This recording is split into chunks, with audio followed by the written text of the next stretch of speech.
Oh boy, scientists predict a volcanic eruption that is likely to be one of the most destructive in the history of our species.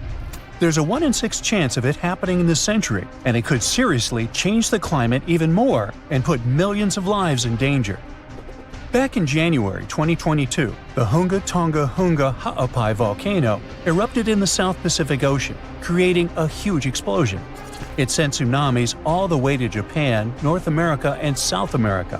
Tonga itself was hit hard, with damage costing nearly 20% of the country's entire economy. Now, researchers at the Niels Bohr Institute in Copenhagen have studied ice samples from Greenland and Antarctica, and their findings are worrying, predicting potential global volcanic disaster. They say there's a real chance of a much bigger eruption, a whopping 10 to 100 times larger than Tonga's. In the past, eruptions this size used to change the climate and even cause civilizations to collapse. Despite future volcanic eruption risks, experts say the world isn't prepared at all. Michael Cassidy, a volcanologist from the University of Birmingham, warns that no sufficient effort is made to handle a disaster like this. He says that NASA and other space agencies spend billions on asteroid defense. At the same time, a volcanic supereruption is way more likely than an asteroid impact. And right now, there's no global plan for dealing with a massive eruption, even though it's likely to be far more destructive. The last magnitude 7 eruption happened in 1815 at Mount Tambora in Indonesia. Then, thousands of people lost their lives in just a few days. The disaster also disrupted weather and caused food shortages worldwide, affecting millions. That eruption was the biggest in recorded history. It blasted a massive cloud of particles into the sky. Those particles blocked sunlight, cooled the planet, and caused worldwide chaos. The year after the eruption became known as the Year Without a Summer. Temperatures plummeted, crops failed, famine spread, and a cholera pandemic broke out, leading to tens of thousands of lost lives. A shocking fact, the eruption may have even inspired Mary Shelley to write Frankenstein while stuck indoors during the unusually cold summer of 1816 in Switzerland. Now, since then, many volcanoes have erupted, but none have matched Tambora's scale. Now, over 200 years later, scientists warn that there's a new supervolcano threat. Another massive eruption could be on the way, and the world might not be ready for it. So, while scientists seriously discuss the likelihood of the next volcanic eruption, experts are calling for urgent action to prepare before it's too late. So, the thing is, a massive volcanic eruption today could be even more devastating than the Year Without a Summer. Unlike back then, we're already dealing with all kinds of weather changes and a more fragile global system, which could make the effects even worse. Dr. Michael Rampino, a geological scientist, warns that the world is more unstable now, and it means that a modern-day mega-eruption could have even more severe consequences. But this time, greenhouse gases from fossil fuels may make the aftermath of such an eruption even colder instead of warmer. So we're talking about volcanic activity endangering humanity. Dr. Thomas Aubrey, a volcanologist, found that in a hotter, more turbulent atmosphere, the sulfur dioxide gas released by a volcanic eruption would spread faster and farther than in the past. This gas forms sulfate aerosols, which reflect sunlight and cause global cooling. Because these tiny particles would be more evenly distributed, they'd have a stronger cooling effect than in 1815. Another atmospheric scientist at Cambridge explains that the size of these airborne particles matters. It affects how they absorb sunlight, and in a future warmer climate, an eruption could make the surface cooling stronger by 15%. At the same time, there are still many unknowns. Scientists from the University of Geneva say that we're only beginning to understand the full impacts of such an event. It's also difficult to precisely estimate future volcanic eruption risks, since we have very little data on older eruptions. So, to understand past volcanic activity, researchers analyze ice cores from Greenland and Antarctica, as well as ancient tree rings. Those act as historical records of weather changes. These measurements suggest that several eruptions in the past few thousand years temporarily cooled the planet by about 2 to 2.5 degrees Fahrenheit. One of the most catastrophic examples is the 1257 Somalis eruption in Indonesia, which was so powerful that it likely triggered the Little Ice Age. It was a period of global cooling that lasted for hundreds of years. More recently, the 1991 Mount Pinatubo eruption in the Philippines slightly cooled Earth for a few years. Because this eruption happened in the satellite era, scientists were able to measure exactly how much sulfur dioxide was released and how it affected the atmosphere. But even with modern tools like satellites and seismic instruments, scientists still have difficult times forecasting the next big volcanic eruption. Luckily, even though we can't predict the exact timing, we can study worst-case scenarios to help authorities prepare. This includes creating evacuation plans and stockpiling food in case of global crop failures caused by volcanic cooling. The changes in weather patterns might make volcanoes more active. Melting glaciers can reduce pressure on underground magma, which will increase the chances of an eruption. Plus, more extreme rainfall, which is becoming more and more common, can seep into volcanic cracks and cause powerful steam-driven explosions. It can affect both active and dormant volcanoes. Because of these risks, researchers are now mapping volcanoes that are the most vulnerable to climate change. Their studies show that the highest supervolcano threat comes from such areas as Iceland, Chile, and Indonesia. Those are places where glaciers are melting quickly or rainfall is increasing dramatically. A 2022 study found that 716 volcanoes worldwide, that's about 58% of all known active above-ground volcanoes, could be triggered by extreme rainfall, increasing the likelihood of another mini ice age. Now let's get back to that Hunga Tonga Hunga Ha'apai eruption that occurred on January 15, 2022. Scientists have confirmed that it created the highest plume ever recorded. The volcano, located underwater in the South Pacific, sent an ash cloud 187,000 feet high. That's higher than any previously recorded eruption. What makes this eruption even more remarkable is that it was the first to ever reach the mesosphere. It's the third layer of Earth's atmosphere. The mesosphere begins at about 160,000 feet above Earth, where meteors start burning up and creating shooting stars. To measure the plume's height, researchers from the University of Oxford and RAL Space used data from 3 geostationary weather satellites. Before this, the record for the highest volcanic plume was held by Mount Pinatubo's 1991 eruption in the Philippines, which reached 131,000 feet high. Interestingly, this kind of measurement was only possible thanks to modern satellite technology, and a decade ago, no one would have been able to do this. Another volcano we should mention in relation to a potential global volcanic disaster is located on Iceland's Reykjanes Peninsula. Its latest eruption happened in November of 2024, leading to evacuations in nearby areas. The eruption began just after 11 p.m. with little warning. The volcano released orange lava from a nearly 2-mile-long fissure. Authorities ordered evacuations for about 50 homes and guests staying at the Blue Lagoon Spa Resort, a popular tourist destination southwest of Reykjavik. While air travel was not affected, officials still warned of potentially dangerous gas emissions spreading across parts of the peninsula, including the nearby town of Grindavik. Grindavik, home to 3,800 residents, has repeatedly witnessed volcanic activity, and past eruptions even damaged its infrastructure and forced evacuations.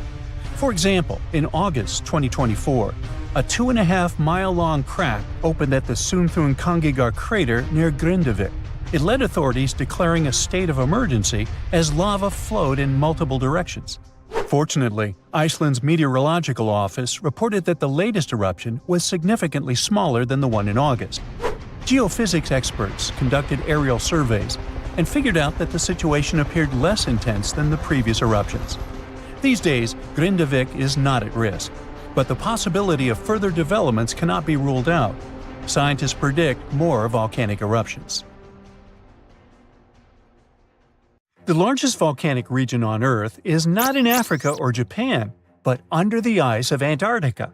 Scientists found 138 volcanoes in its western part, and if they decide to go wild, you'll surely notice it. They could melt huge amounts of ice that will move into the ocean, raise its level, and make our planet uninhabitable for humans. But before you pack your things to fly away to another planet, hear me out. Only 2 of the Antarctic volcanoes are officially classified as active now. And it would take a whole series of eruptions, decade after decade, to seriously impact the whole world.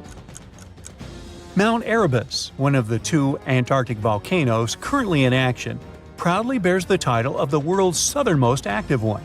It has been continuously erupting since at least 1972. It emits plumes of gas and steam and sometimes even spews out rocks, and scientists call it Strombolian eruptions. One of the coolest features is a lava lake in one of its summit craters, with molten material on the surface. Such lakes are rather rare because they need certain conditions to make sure the surface never freezes over. The second active volcano is Deception Island, a horseshoe-shaped landmass. It is the caldera of an active volcano that last erupted over 50 years ago. Scientists who monitor it say it shouldn't go wild anytime soon. Antarctica also has plenty of fumaroles. Those are volcanic vents that release gases and vapors into the air. In the right conditions, they can spew out enough stuff to build fumarolic ice towers up to 10 feet tall. Scientists keep an eye on the Antarctic volcanoes with seismometers that detect when the Earth starts trembling from volcanic activity. Sometimes they also use more complicated tech, but it's all really challenging because of how far away this polar region is and how tricky it is to get there. That's why no one can predict when one of the continent's volcanoes that are now sleeping might erupt. We can guess what this waking up would look like if we analyze the events from nearly 20,000 years ago. So, shall we? One of Antarctica's sleeping volcanoes, Mount Takahe, had a series of eruptions and spewed out a good amount of halogens rich in ozone back then. Some scientists say these events warmed up the southern hemisphere. Glaciers started to melt and help finish the last ice age. For these events to repeat, we'd need a series of eruptions with substances rich in halogens from one or more volcanoes that are now above the ice. It's an unlikely scenario, but since it already happened in the past, it's not completely impossible. As for volcanoes hiding under a thick layer of ice, it looks like their gases would hardly make it to the atmosphere, but they would be strong enough to melt huge caverns in the base of the ice and produce a serious amount of meltwater. The West Antarctic ice sheet is wet and not frozen to its bed, so this meltwater would work as a lubricant and set the overlying ice into motion soon. The volume of water that even a large volcano would generate in this way is nothing compared to the volume of ice beneath it. So a single eruption wouldn't make a difference, but several volcanoes erupting close to or beneath any of the western Antarctica's big ice streams would. Those ice streams are rivers of ice that take most of the frozen water in Antarctica into the ocean. If they change their speed and bring unusual amounts of water into the ocean, its level will rise. As the ice would get thinner and thinner, there would be more and more new eruptions. Scientists call it a runaway effect. Something like that happened in Iceland. The number of volcanic eruptions went up when glaciers started to recede at the end of the last ice age. So it looks like, for massive changes, several powerful volcanoes above the ice with gases full of halogens need to get active within a few decades of each other and stay strong over many tens to hundreds of years. Antarctica stores around 80% of all the fresh water in the world, and if they melted all of it, global sea levels would rise by almost 200 feet. And then we'd have to look for a new planet to live on. But this again is an unlikely scenario. It's more likely that the eruptions under the ice will lubricate ice streams and seep water into the ocean, but it wouldn't be the end of the world. A super strong, super angry supervolcano could do it though, and it has already happened in the past. Over 200 million years ago, the world went through a major makeover with not one, not two, but 4 massive volcanic eruptions in huge pulses. The supervolcano called Camp had been erupting over and over for 600,000 years. It all happened in Wrangell, a large chunk of land that used to be a supermassive volcano stretching across what's now British Columbia and Alaska. And it wasn't the lava or the volcanic ash that ruined the environment. The eruption made carbon levels skyrocket. The planet would never be the same again. This volcanic activity might have helped dinosaurs grow from cat-sized critters into giants we saw in Jurassic Park. It kicked off a 2-million-year rainy season. It made the whole world hot and humid, and the dinos just loved it. Researchers dug deep into sediment layers beneath an ancient lake in Asia to uncover these secrets. They found traces of volcanic ash and mercury, clear signs of those epic eruptions. There were carbon signatures showing huge spikes in carbon dioxide levels. It made the atmosphere toasty, and the rain poured down. So the bad news is, another eruption like this could happen. The supervolcano beneath Yellowstone National Park has been sleeping for nearly 70,000 years. But if it wakes up, it would be many times more catastrophic than the eruption of Mount St. Helens in 1980. It's considered the most disastrous volcanic eruption in U.S. history. It followed 2 months of earthquakes and injection of magma below the volcano that weakened and destroyed the entire north face of the mountain.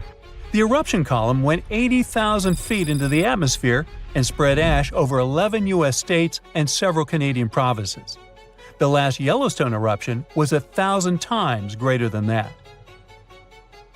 The ground above Yellowstone sits on a hot spot made of molten and semi-molten rock called magma. This magma stuff flows into a chamber beneath the park, about 4 to 6 miles down, making the ground puff up like a balloon. But then, as it cools down, the ground goes back to its usual state. Volcano watchers have been keeping an eye on this for a century. They noticed the ground lift up about 10 inches around 20 years ago, but since 2010, it's been going back down. The experts say we have no big eruptions on the horizon, so doomsday isn't coming anytime soon. But there's some underground activity going on lately which keeps us interested. Since humans haven't been around to witness every little thing Yellowstone does, it's kind of tough to say for sure what's brewing down there. Yellowstone has had some epic eruptions within the last couple million years. They happen like clockwork, with gaps of 600,000 to 800,000 years between them. The last big one was around 640,000 years ago, and it basically reshaped the entire landscape, spreading ash and debris as far as Louisiana. You can still see the aftermath of the last big eruption in the Yellowstone caldera today. Experts say a massive eruption like the last one is an unlikely scenario. We're more likely to see eruptions of steam and hot water or lava flows. When and with what force it will wake up remains a mystery to scientists. The ground suddenly starts shaking. Clouds of gas start forming in the sky, making it dark during broad daylight. Bits of the ground start swelling, lifting, and even collapsing. These are the telltale signs of a volcano that is bound to erupt. And this is what could easily happen again with Mount Spur. It's only about 75 miles from Anchorage, one of Alaska's busiest cities. More than half of the population of the northernmost state of the US live there. There's also a huge amount of air cargo that passes through its international airport daily. So anytime a volcano this close to such a vital hub begins to get restless, people start paying attention. Just FYI, approximately 350 million people in the world live within the danger range of an active volcano. That means that around 1 out of 20 people live in an area at risk of volcanic activity. Alaskans probably wish that Spur's reawakening was fiction, but it's actually true. The Alaska Volcano Observatory picked up on several of these "I'm about to erupt" signs from Mount Spur. So much so that they raised the alert level to yellow, which means unrest above normal background levels. Spur erupted twice in the 90s, and it was pretty intense. If we were ranking volcanic eruptions on a scale from 1 to 10, these eruptions would rank a 6 or 7. Not that terrible, but still worth 10 to 17 million in damages. However, these numbers are nothing compared to Alaska's 1988 Redoubt eruption, another volcano that erupted and summed up a staggering $345 million in damages. Mainly because its ashes hit aircraft engines, such as the KLM 747 that lost power after all its engines went off due to the ashes. If people weren't paying attention to Alaska's unstable geology before that, Well, they surely started to after it. When you think of the hazards of volcanic activity, the first thing that might possibly pop in your mind is Pompeii, Italy. Of course, that's the worst-case scenario, a city being engulfed by lava. Spur may seem innocent compared to Vesuvio, but it still took its toll. The last time it erupted in the 90s, and it threw volcanic aerosols over 60,000 feet into the atmosphere. Let's get our science straight here. Think of volcanic aerosols like liquid particles that are released into the atmosphere during an eruption. These particles are usually created when gases from a volcano, such as sulfur dioxide, combine with water and other particles that exist in our atmosphere. These aerosols can actually cool the Earth's surface since they reflect sunlight directly back into space. And that's not the worst part. It can stay in the atmosphere for several years after an eruption, causing lots of health issues. The eruption unleashed blazing fast avalanches of hot gas and ash called pyroclastic flows, along with thick, muddy floods known as lahars. Oh, and there were also the massive volcanic boulders. These rock chunks were huge, some over 3 feet long, and they blasted out from the volcano like nature's cannonballs, landing more than 6 miles away. All that volcanic heat melted part of a nearby glacier, kicking off debris flows that dammed up the Chakachatna River and created a whole new lake along the valley. Some good came out of Spur's first eruption, though. The main lesson was, volcanic monitoring pays off. The local monitoring was able to reduce the economic damage done by the eruption, especially for a city that has an intense air traffic. Spur is deemed as dormant for the moment, but it could go off anytime soon. You see, volcanoes are classified as active, dormant, or extinct, depending on how much action they're putting on. If it's still active, it's still rumbling and erupting somewhat regularly. Dormant means it's had some recent activity, but it's still lying low for now. And extinct, that's when it's been quiet for such a long time that we figure it's done for good. One of the US's most dangerous active volcanoes is Mount St. Helens. This volcano is actually responsible for the most powerful eruption in US history. Its last blast was so intense, it threw off about 1,300 feet off its summit. Basically, the top of the mountain vanished, and if you thought Mount Spur's ash cloud was impressive, St. Helens wins the competition since it launched its ashes 80,000 feet into the sky. Eastern Washington plunged into total darkness. But it wasn't just that. In a matter of 3 minutes, the eruption hurled 3.7 billion cubic yards of blazing rock and dust, enough to fill 1 million Olympic-sized pools across 230 square miles of lush forest. Actually, the earthquakes that anticipated the eruption started weeks before May 18, 1980. A ground shake of magnitude 5.0 went off, triggering a landslide on one side of the volcano. By the end of the official eruption date, 57 people had lost their lives. Nearly 7,000 big-game animals like deer and elk were wiped out, and millions of birds laid scattered on the burnt earth.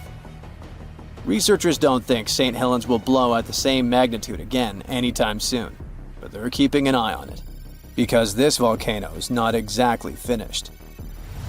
By the way, the word volcano comes from the Roman name Vulcan, which was the Roman deity of fire, and they often happen at the meeting point of tectonic plates, which are the pieces of the Earth's surface that fit together like a jigsaw puzzle. The so-called Ring of Fire, located in the Pacific Ocean, is the world's danger zone when it comes to volcanoes. It contains between 750 and 915 active volcanoes. The largest volcano located in the Ring of Fire, also the largest active volcano in the world, is the Mauna Loa. It's over 13,000 feet high, and it's located in Hawaii. Researchers say that Mauna Loa has been erupting for at least 700,000 years. Its most recent eruption began on the 27th of November 2022, and it lasted until December 13th. It's been quiet since the 80s until it decided to wake up again. Thanks to constant monitoring by the Hawaiian Volcano Observatory, it didn't cause any casualties when it last erupted. Scientists have been investing big time on volcanic monitoring, not only to reduce economic hazards, but also to save lives. The most recent attempt has been to drill into volcanoes. Recently, a group of scientists went all the way to Iceland in one of the world's volcanic hotspots. There are around 33 active volcanoes in Iceland alone, but the one that is the most interesting to them the most is the Krafla volcano. The Krafla has erupted around 30 times in the last 1,000 years, and its most recent eruption was in the mid-1980s. The project named Krafla Magma Testbed, or KMT for short, is hoping to advance the understanding of how magma behaves underground. The main advantage of this drilling research is predicting the risk of eruptions, but it can also help to push geothermal energy forward. I mean, can you imagine having electricity that is run by the limitless source of volcano power? The KMT team will begin drilling holes deep into volcanic ground in 2027. They're aiming at reaching over a mile into the ground. After all, it's different to monitor lava activity when it's on the surface than when it is still below ground. This will allow researchers to listen to the pulse of the Earth, according to them. They're saying this research is as revolutionary as the first time man went to the moon. Oh, and speaking of that, I was shocked to discover that volcanoes exist all throughout the solar system. Yep, other planets and moons have volcanoes too. The largest volcano in our solar system is Olympus Mons on Mars. It's a shield volcano, much like the ones that make up the Hawaiian Islands. It's about 370 miles wide. If we transported it all the way back to Earth, it would almost occupy all of Poland. Yikes. It's the 15th of January, 2022, 4:47 p.m. local time. It will start any moment. Here, do you feel these jolts? The South Pacific is about to experience one of the most powerful volcanic eruptions ever recorded by modern instruments. The eruption begins at Hunga Tonga Hunga Ha'api, an underwater volcano in the Tongan archipelago. The eruption itself is enormous. Its volcanic explosivity index is at least VEI 5, with the maximum being 8. It's as powerful as such historic catastrophes as Mount St. Helens in 1980 and Mount Vesuvius in 79 CE. The eruption releases a staggering 2.4 cubic miles of volcanic material and sends over 150 million tons of water vapor into the stratosphere. This amount of water vapor would have been enough to fill 58,000 Olympic swimming pools. Additionally, the eruption generates the fastest underwater currents ever recorded and triggers large tsunamis that struck areas as far as Peru, more than 6,200 miles away from the volcano. And it takes at least 4 lives, with even more missing. But the craziest thing is that just before the eruption, 15 minutes ahead of time, there was a kind of warning. But as it often happens, people simply missed them. 2 seismic stations, about 466 miles away from the volcano, which is pretty far for this kind of thing, picked it up. They figured out it was a Rayleigh wave, which is a type of seismic wave that moves along Earth's surface. This wave was caused by a fracture in the ocean floor, where magma and seawater started to interact under a lot of pressure. That's likely what triggered the eruption. The crazy thing is that normally, volcanic seismic signals are pretty small and can only be detected close to the volcano. But this Rayleigh wave traveled way farther than usual and was much stronger. It means there had to be a massive amount of movement going on beneath the surface before the eruption. While people on the ground didn't feel it, those distant sensors picked it up. And this discovery is great for identifying volcanic threats earlier in the future and for improving early warning systems. If scientists can detect these seismic precursors, they could give a heads up before an eruption happens. That would give people time to evacuate and reduce the chances of injuries or property damage, especially for underwater volcanoes like this one. which can also trigger fatal tsunamis.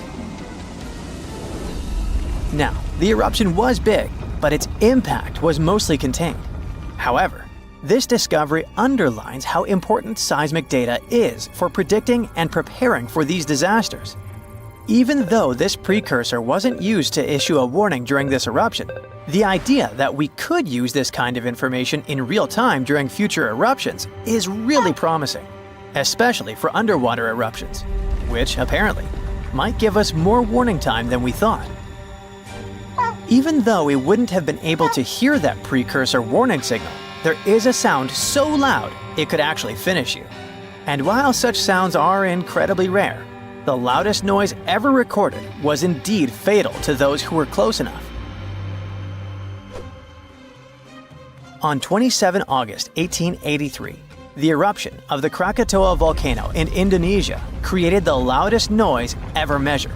It's thought to have been an astonishing 310 decibels at the source. To put this in perspective, a hand drill produces the sound of 98 decibels. The noise produced by a jet engine measures 140 decibels, and the sound of 180 decibels is capable of destroying your hearing tissue. So, the sound Krakatoa produced reached more than 170 decibels at a distance of 100 miles. And sailors aboard a ship just 40 miles from the eruption had their eardrums burst from the sound. The explosion's reverberation was so powerful that it was heard 3,000 miles away. In fact, at a farm in Alice Springs, Australia, over 2,200 miles away, sheep farmers reported hearing what they thought were gunshots. The sound from Krakatoa traveled around the world multiple times. Although no one heard the explosion beyond 3,000 miles, spikes of atmospheric pressure were recorded in places as far away as Canada and England. Those must have been the sound waves produced by the eruption traveling around the globe. Sound above 150 decibels can potentially cause life-threatening harm. In particular, sounds between 170 and 200 decibels can result in lethal conditions, including burst lungs. Anything over 240 decibels could cause fatal injuries, and you don't even want to know what those are. I'll just say that those sometimes happen to cartoon characters, but rarely to people. The scientific explanation behind this is that sound is essentially a wave of pressure, which can travel through both solids and liquids.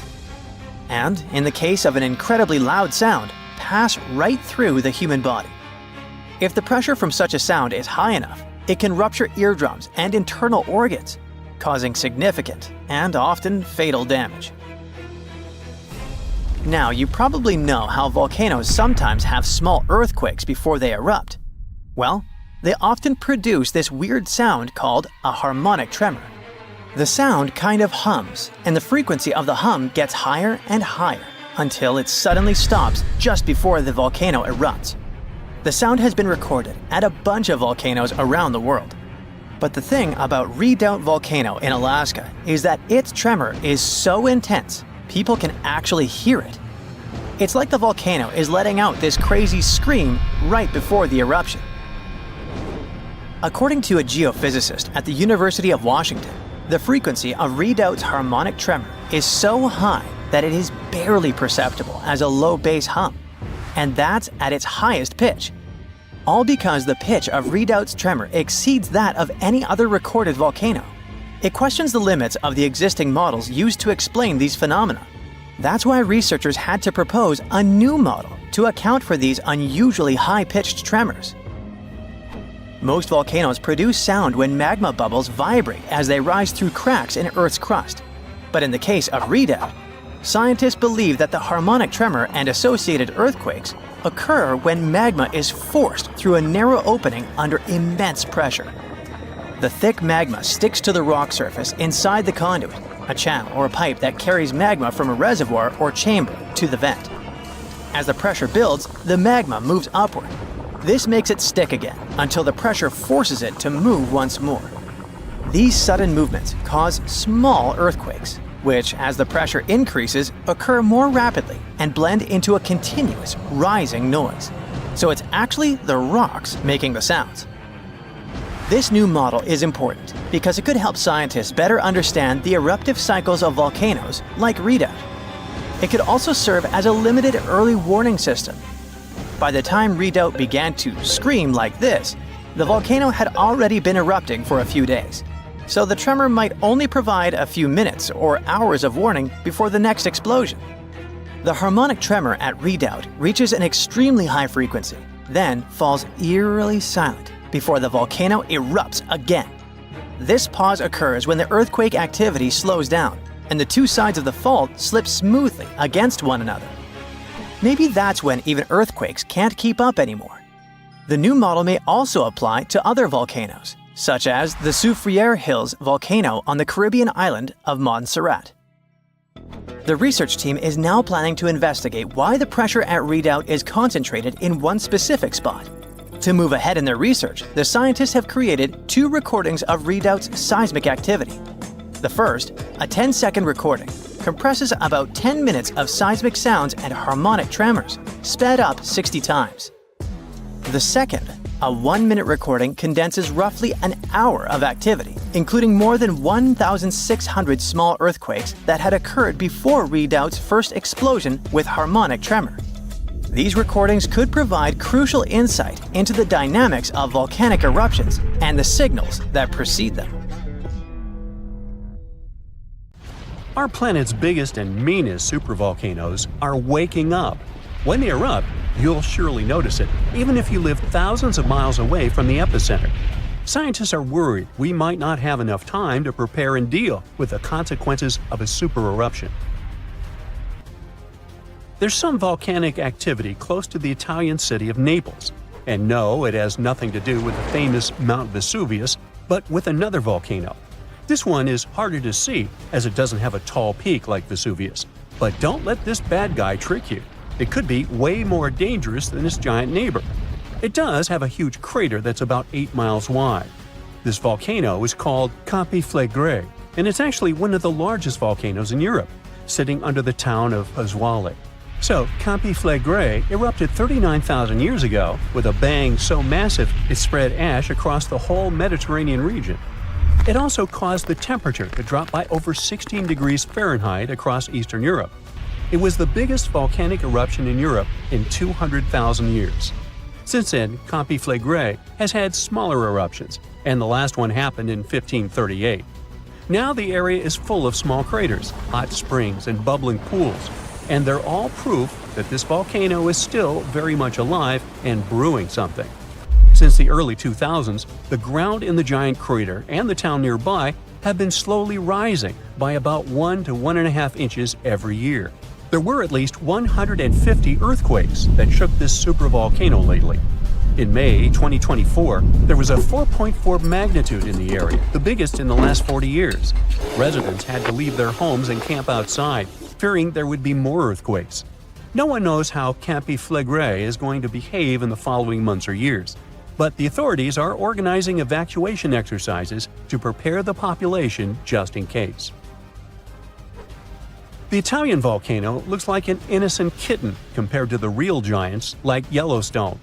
For a volcano to deserve the title of a super one, it must be able to produce catastrophic scale eruptions and eject huge amounts of magma, ash, and volcanic gases. The Yellowstone giant meets these criteria. Even though it moves from time to time, the Yellowstone supervolcano hasn't erupted for 640,000 years. But when it does wake up, it might erupt with incredible power, about the same amount as 10 huge nuclear power stations can produce. Under the ground, beneath Yellowstone, there's a super hot area full of molten rock called magma. As more magma moves into a big space called a magma chamber, the ground above starts to swell or rise. When the magma cools down, the ground falls. Between 2004 and 2009, the ground at Yellowstone rose by almost 10 inches, but then it started to slowly go back down in 2010. Scientists aren't sure if it's going to erupt anytime soon. There's also another big volcano called Long Valley in California that has been active since 1980, and it can be a really big threat. Scientists studying this supervolcano found out that before its biggest eruption, 760,000 years ago, The buildup may have taken less than a year.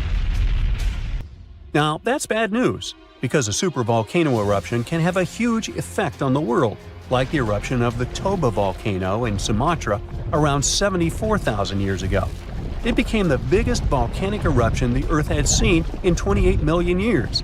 It covered parts of Indonesia, India, and the Indian Ocean with a thick layer of volcanic debris, almost like a 6-inch blanket. The amount of rock it spewed out was like stacking nearly 3 million Empire State Buildings. The giant crater it left behind can still be seen from space. All the ash and gases shot up into the air and blocked some of the sunlight. It caused a volcanic winter that lasted about 6 to 10 years. Some scientists think this eruption might have even affected early humans. Around the time Toba erupted, the human population took a sharp dip, and there were far fewer people. Some say this is why all modern humans come from a small group of survivors.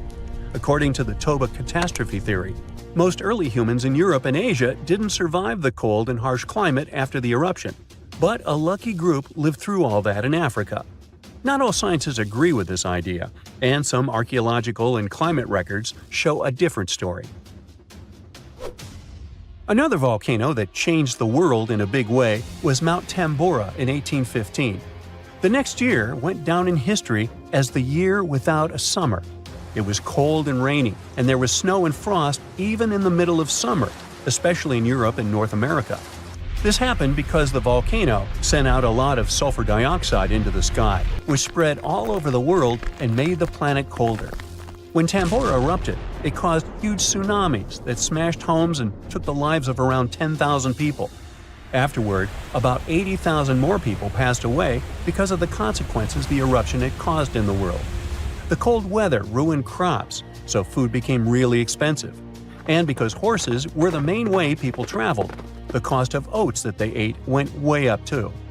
Some people even think this led to the invention of the bicycle in 1817 as a new way to get around. The eruption made the Earth colder for about 3 years. Now, even though the Tambora eruption was so powerful, Krakatoa, another volcano in Indonesia, stole the show when it erupted in 1883. It was just easier to spread information about it through telegrams and photos. Its final blast was the loudest recorded sound in history, and people could hear it on 10% of the entire Earth's surface. The eruption started a tsunami, with waves about half as tall as the Statue of Liberty. Now, if we only had 12 months to prepare for a supervolcano eruption, it would be really hard to store enough food and get ready. But don't panic just yet. Supervolcano eruptions are very rare, and the last one happened 26,500 years ago in New Zealand. Scientists think that a super eruption happens once every 100,000 years on average. But the sad part here is that the Earth doesn't follow a perfect timeline. There could be clusters of super eruptions with shorter gaps between them and then longer quiet periods. Since there have already been 2 super eruptions in the last 100,000 years, there's always a chance one could happen again sooner than we expect. Plus, although there are places like Yellowstone and Long Valley where we expect volcanoes to erupt, there are less obvious possible hotspots. In Chile, there's a volcano called Laguna del Maule that has erupted in the past and left behind a huge crater. Over the last 20 years, the ground there has been swelling really fast, rising up to almost 1 foot a year. Some people are worried that this could be a sign of a big eruption coming. But scientists say there's not enough magma yet to cause a super eruption. In Bolivia, the Juturancu volcano is also acting up. It's part of a group of volcanoes that have caused super eruptions in the past. Since the 1960s, the ground around Juturancu has been lifting, but the last eruption was 250,000 years ago. Even though the magma might be rising, it's not enough to worry about just yet. The chances of a super eruption happening during our lifetime are 1 in 1,400, which is pretty low, so you don't need to worry too much. But just like someone wins the lottery every week with very small chances, a super eruption could happen sometime in the future, and when it does, we'll need to be prepared. Phew, you can finally send that last report for the day and breathe out. The weekend is around the corner, but just when you're about to hit send, you're alarmed by the low rumbling under your desk. Is it the light rail passing by? Unfortunately, that's not the case. It's a volcano speaking. What, here? In Arizona? That's right, the ground keeps shifting under Arizona, reminding us that Earth is alive. No panic though, let's arm ourselves with some context. 20 American states have extinct, active, and dormant, currently sleeping, volcanoes. Among such states, you can find California, New Mexico, Nevada, Utah, and Colorado. On the bright side, Arizona's volcanoes are dormant at the moment, but it doesn't mean they won't go off in the near or not so near future. Now, how about traveling to Arizona to check the traces of its active volcanic past? They dot the desert landscapes of this state like spots dot a Dalmatian. There are entire volcanic fields southwest of Phoenix, east of Douglas, near Flagstaff, north of Kingman, and near the Mexico border. The most worrying thing about these fields is that even though they're not active at the moment, eruptions in this region might happen every 1,000 years or so. Well, the time seems to be up. The last powerful and destructive volcanic eruption occurred around 1,000 years ago at the Sunset Crater. Oh, this place is worth paying more attention to. And we will, but a bit later. First, we have to talk about hotspots. No, not that place where you can surf the web. In our volcanic context, a hotspot is a place where insane amounts of heat melt the overlying crust, Earth's thin outer layer, and form volcanoes. This heat rises from the mantle, which is located between our planet's dense, superheated core and the crust. Want to see an example of this type of volcanism? Welcome to the Hawaiian Islands. The Big Island has its active volcanoes because, at the moment, it's situated on top of the Hawaiian hotspot. The older Hawaiian Islands were once there too, but later they drifted off towards the northwest. It happened because that's where the oceanic crust on top of which they sat, namely the Pacific Plate, moved. Now, look at the world's ocean basins. Yes, they're literally dotted with islands that sit on top of hotspots, like Hawaii, Iceland, Samoa, the Galapagos. Those are probably the most famous examples. But don't think that continents can't host hotspots. They can, but those are far less common. One of the most famous continental hotspots is, I bet you know it. Yep, the one beneath the Yellowstone caldera. By the way, the caldera is a vast volcanic crater, especially one formed as a result of a massive eruption that led to the collapse of the mouth of a volcano. The Yellowstone hotspot is basically the creator of Old Faithful and the rest of the hot springs and mud pots for which the national park is famous. Speaking of Old Faithful, let's make a small detour and pay more attention to this wonder of nature. It's one of the most well-known geysers in the world. People have been coming from all over the globe to see it for more than a century.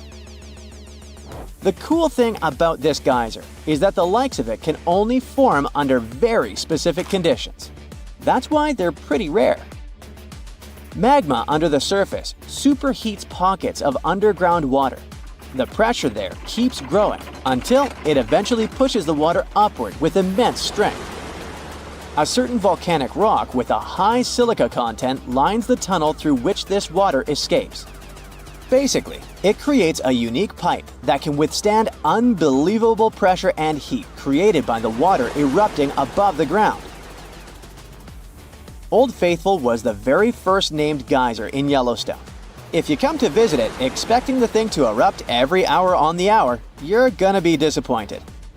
On average, Old Faithful erupts every 91 minutes or so, which isn't that bad either.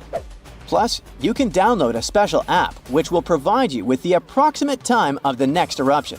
But be very careful while visiting and stay away from the site. The water erupting from the powerful geyser reaches 204 degrees Fahrenheit. The steam is even more scorching, up to 350 degrees Fahrenheit. It's hot enough to bake a cake. But let's get back to our volcanic hotspots. Scientists still don't clearly understand why there aren't many hotspot volcanoes on continental crust. One reason might be that the continental crust is much thicker than the oceanic crust, which is about 4 times as thick on average. Another reason could be that most of Earth's crust, about 2/3 of it, is oceanic. This means that there's less continental crust for hotspots to form under. Now, I bet those of you living in Arizona will appreciate the following info. We'll talk about a volcanic field right in the heart of this state, the San Francisco Volcanic Field. That's a massive area filled with over 600 volcanoes. Yes, they're mostly small, but it doesn't make them any less impressive. They're scattered across 1,800 square miles in northern Arizona, a giant territory. Interestingly, scientists are still debating about whether this volcanic field is actually sitting on top of a hotspot. But one thing they agree upon, the volcanoes in this area get younger as you move east. And this pattern matches up with the North American plate moving west over what could be a stationary hotspot beneath the surface of our planet. Cool, huh? The volcanic hullabaloo in that area started around 6 million years ago. So, in geological terms, it's relatively young. As for the most recent eruption, it happened less than 1,000 years ago. The Sunset Crater, which I mentioned before, the one near Flagstaff, is the most famous vent from that eruption. The Sinagua people had to leave their homes at Wupatki Pueblo because of the eruption. That site is now part of the Wupatki National Monument. There, you can see how people lived in this volcanic region many years ago. If you go to explore this area, you'll notice that most of the volcanoes there are basalt cinder cones, small and steep. The Colorado Plateau has quite dry weather conditions. That's why the volcanoes haven't worn down much. Some of the best examples of those cones, like this one, called the SP crater, still look like they appeared yesterday. But look around. It's not just cinder cones. The San Francisco Volcanic Field also has a stratovolcano, as well as some lava domes that formed from volcanic rocks with more silica than basalt you can find in places like Hawaii. It means they're thicker and don't flow as easily. Anyway, the stratovolcano is going to be one of the most epic sights you'll come across while exploring this volcanic field. Well, not the stratovolcano itself, but the San Francisco peaks, the remains of that giant formation. They stand tall at more than 12,600 feet. That's 4.5 Burj Khalifas placed on top of one another. It makes the peaks some of the biggest landmarks in northern Arizona. They're not only stunning, but also sacred to the Native American people who have lived in the area for many generations. Now, unlike those super active volcanoes in Hawaii, the San Francisco Volcanic Field takes its time, thousands of years between eruptions. But you shouldn't relax just yet. Geologists say another eruption is likely to happen one day. It will probably occur in the remote eastern part of the field, away from big towns. Phew! And if that next eruption is anything like the one that formed Sunset Crater, it would be quite the show. Lava fountains and rivers of lava flowing. At the same time, the next eruption might not happen for centuries, maybe even millennia. Until then, the San Francisco Volcanic Field will remain a hidden gem of volcanic history, waiting for its next fiery performance. Imagine standing in the middle of Europe 40,000 years ago. The landscape is rough, cold, and unforgiving. Fast food is scarce, and there's no internet. Suddenly, from out of the woods steps a figure, stocky, strong, and with a face that is quite unusual. This human looks similar to us, but something about them is different. Their brow is heavy, their nose is broad, and their body seems to be built to fight nature itself. Well, congrats! You've just met a Neanderthal. You might have thought that Neanderthals were basically ancient humans, but that's not really true. We come from the same genus called Homo, but we, all modern humans, belong to one same species called Homo sapiens. However, there used to be lots of human species before. And Homo neanderthalensis was just one of them. And they actually were kind of cooler than us. So what in the world has happened to them? Neanderthals lived for a long time, for about 360,000 years, across Europe and parts of Asia. 40,000 years ago, the place we now call southern Italy was sitting on top of a huge disaster, a massive supervolcano called Campi Flegrei. This big boy is huge, about 9 miles wide. That's about 10 to 20 minutes in a car to get across it all. But there were no cars then, remember? At the time, it was quiet for a while, but one day, suddenly, it blew in what became one of the biggest volcanic eruptions Europe had seen in 200,000 years. The catastrophe was so crazy that ash, gases, and debris altered the climate across the entire continent. What comes next is usually called a volcanic winter. Average temperatures drop, the sky gets darker, and life becomes even harsher than it already is. The eruption, known as the Campanian Ingembrite, caused Europe to cool by as much as 7 degrees Fahrenheit. Doesn't sound like much? Well, the drop of even 1 degree would cause winters to become harsher, causing horrible snowfall, rains, and floods. Crops would struggle to grow, leading to food shortages. The weather would go wild, too, with storms and droughts. Hey, kind of like now. Except multiply this by 7. Events like these caused some huge chaos in modern times. You can imagine what it did to the Neanderthals. But in reality, a simple volcanic eruption shouldn't destroy an entire species, right? Well, yes. The truth is, the Neanderthals were already hanging by a thread back then, and all because of us. They've been in a tough spot for a while. They lived in places that are now parts of Europe, Western Asia, and the Middle East. Modern humans, us Homo sapiens, entered Europe and were giving them some serious competition for food and shelter. Homo sapiens were sneaky dudes, better at finding food, easily adapting to different environments, and using more advanced tools. We were pushing Neanderthals out, trying to get the same resources. We literally made their extinction a slow and very unpleasant process. So, while the volcano definitely made things worse, it wasn't their only problem, and they didn't completely disappear after the eruption. Some of them hung on in isolated places, like Gibraltar, for another 12,000 years.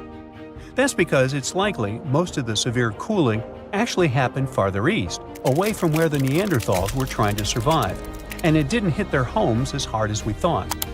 In fact, the eruption may have even helped them, at least for a while. Some scientists say that the volcanic fallout might have slowed down modern humans' expansion into Neanderthal territory and gave the poor fellas a little more time to survive. So, the Campi Flegrei eruption was a nasty event, but it only delayed the inevitable. Campi Flegrei is a wild card. It's also known as the Fields of Fire. The air itself there is thick with legend. The Greeks and Romans believed this volcano was the gateway to the underworld. Even an ancient Roman poet, Virgil, mentioned this in his famous story, the Aeneid. The hero Aeneas must descend into the underworld, and this place is exactly where he starts. Back in the day, this landscape was full of Roman villas, spas, and fish ponds. The elite had the time of their lives there. What they didn't know, though, was that they were standing on treacherous ground that could go crazy at any moment. The Campi Flegrei is not your typical volcano. You'd imagine a single towering peak, but the landscape looks deceivingly calm, with small features popping up here and there. But if you flew above it, the sight would be insane. A gigantic circular basin, peppered with volcanic cones and craters, like scars from the Earth's violent past. The danger here lies in its subtlety. The ground beneath your feet is constantly shifting, even when you don't notice it. Every so often, the land rises, only to sink again, sometimes by several feet, as magma or gas moves beneath the surface. It's incredibly creepy. The risk is almost invisible. The Campi Flegrei is a massive depression formed by 2 colossal volcanic eruptions. One of them was the one that cooked Neanderthals, and another happened 15,000 years ago. The most famous eruption, though, happened in the 16th century, and it was horrifying. The year was 1538. For years, the people of Paswali had noticed something unsettling. Land that once sat below the waves was slowly rising. What was once the sea had become new ground. Rumblings from deep within the earth were terrifying, but had become a normal part of life. Earthquakes started in the early 1530s, small at first, but in just 8 years, they became the norm. Until one day, on September 28th, horrifying tremors shook the ground. By the next evening, as the sun dipped below the horizon, a massive crack ripped open the earth near the ancient Roman town of Preparedness. From this gash spewed fire, smoke, and a rain of volcanic ash miles away. It was thick and muddy, likely mixed with underground water. The ground trembled as hot pumice rock was thrown high into the air. And then a new mountain began to rise from the land. This was the birth of what we now call Monte Nuovo. Eventually, things seemed to calm down, as if the earth was catching its breath. For days, things seemed quiet. Locals relaxed a bit. They began to approach the new mysterious volcano, a crater with something that resembled boiling within it. People visited it like a new attraction. But then, just days later, the disaster struck again. At night, without warning, a new mountain went wild. A blast from the southern flank hurled scoria, chunks of jagged volcanic rock, into the air. This one was fatal for 24 people. The debris found afterwards was huge and coarse. For centuries after, the only signs of life from the Monte Nuovo were small fumaroles, jets of gas seeping from the earth. But then, even those faded away. Now it's just a lush green cone, a pretty sleeping giant. But the ground near Naples, Italy, is still alive. The Campi Flegrei sits quietly for now, but it might not be for long. It's showing signs it might be waking up again. This supervolcano looks like a hellish landscape, with its boiling mud pits, geysers, and steam vents. Romans and medieval Christians once believed it was a gateway to the underworld, and who can blame them? What's spooky is that recently scientists detected unusual activity under the surface. In 2012, Italian authorities raised the alert level on the volcano from green to yellow, meaning that it needs close monitoring. There are certain changes that usually happen before an eruption. The magma below starts releasing gases, which could weaken the rock above, eventually triggering a disaster. Unfortunately, no one can predict exactly when or if it will erupt. But if it does, the consequences could range from a minor inconvenience for locals to a global catastrophe. Its last tiny eruption happened in the 16th century, and it wasn't too bad. But if history repeats itself, like it was with Neanderthals, we're all cooked. An eruption like that could lead to global cooling, crop failures, and widespread famine. Right now, a group of scientists is trying to get a clearer picture of what's happening beneath the surface. The Campi Flegrei Deep Drilling Project is working to drill a 10,000-foot borehole, hoping to check out the magma chamber up close.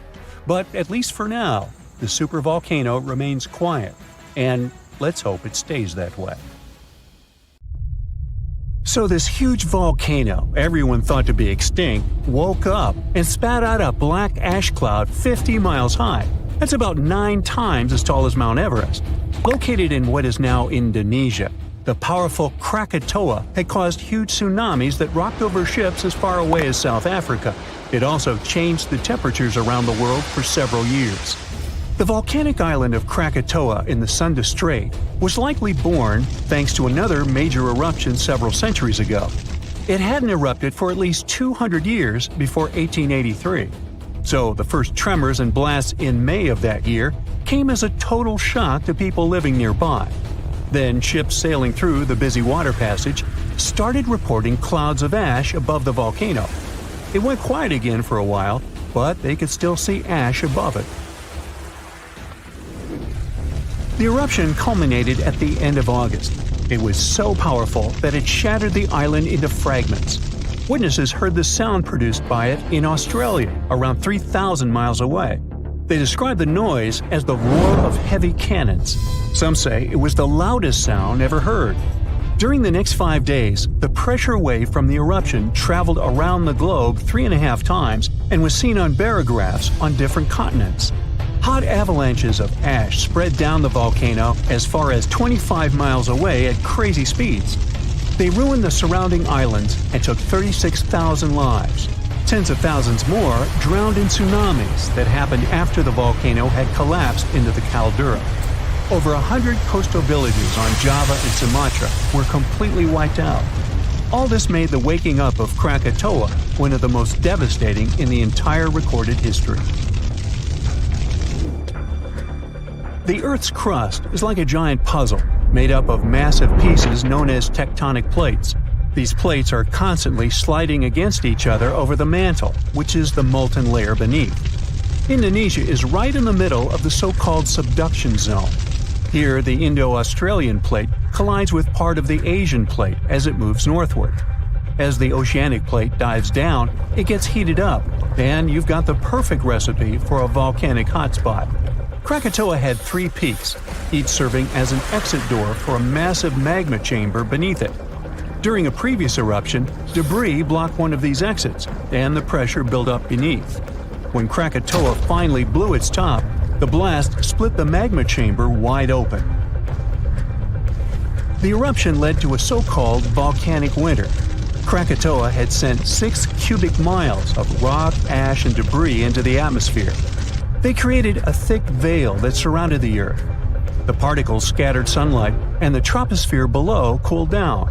The effect stayed strong for several years. The Northern Hemisphere experienced colder than average temperatures, and in some regions, summer temperatures didn't rise to typical levels. Southern California received a record amount of rainfall in the months following the eruption. The sky became darker in different parts of the world for years afterwards. The sunsets, for many months, turned into a spectacular show of red and orange.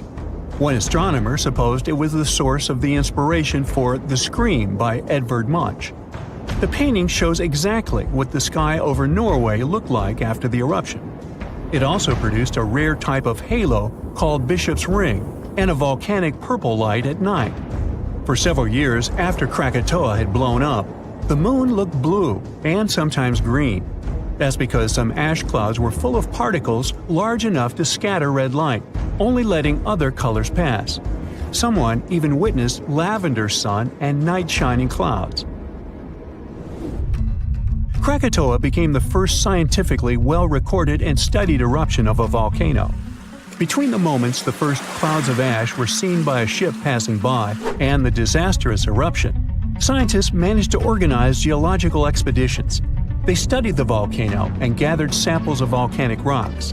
It became useful for understanding volcanic activity. Krakatoa was sleeping tight until the 1920s, when some locals noticed a column of steam and debris spewing from the collapsed caldera.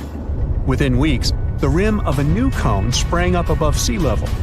After a year, it was a small island named Child of Krakatoa. It continues to erupt, but fortunately without serious consequences so far. In April of 1815, Mount Tambora unleashed a massive eruption, wreaking havoc on the Indonesian island of Sumbawa. It destroyed homes and claimed 10,000 lives. Another 80,000 perished because of diseases that spread in the aftermath. The following went in history as the year without a summer. Cold, wet conditions wrapped Europe and North America in an unexpected chill. It became the coldest in at least 250 years. In the summer of that year, the temperatures dropped the most. Crops didn't grow, livestock didn't survive, and famine took over Western Europe and North America. New England had snow and terrible frost in the summer months. Food prices went up.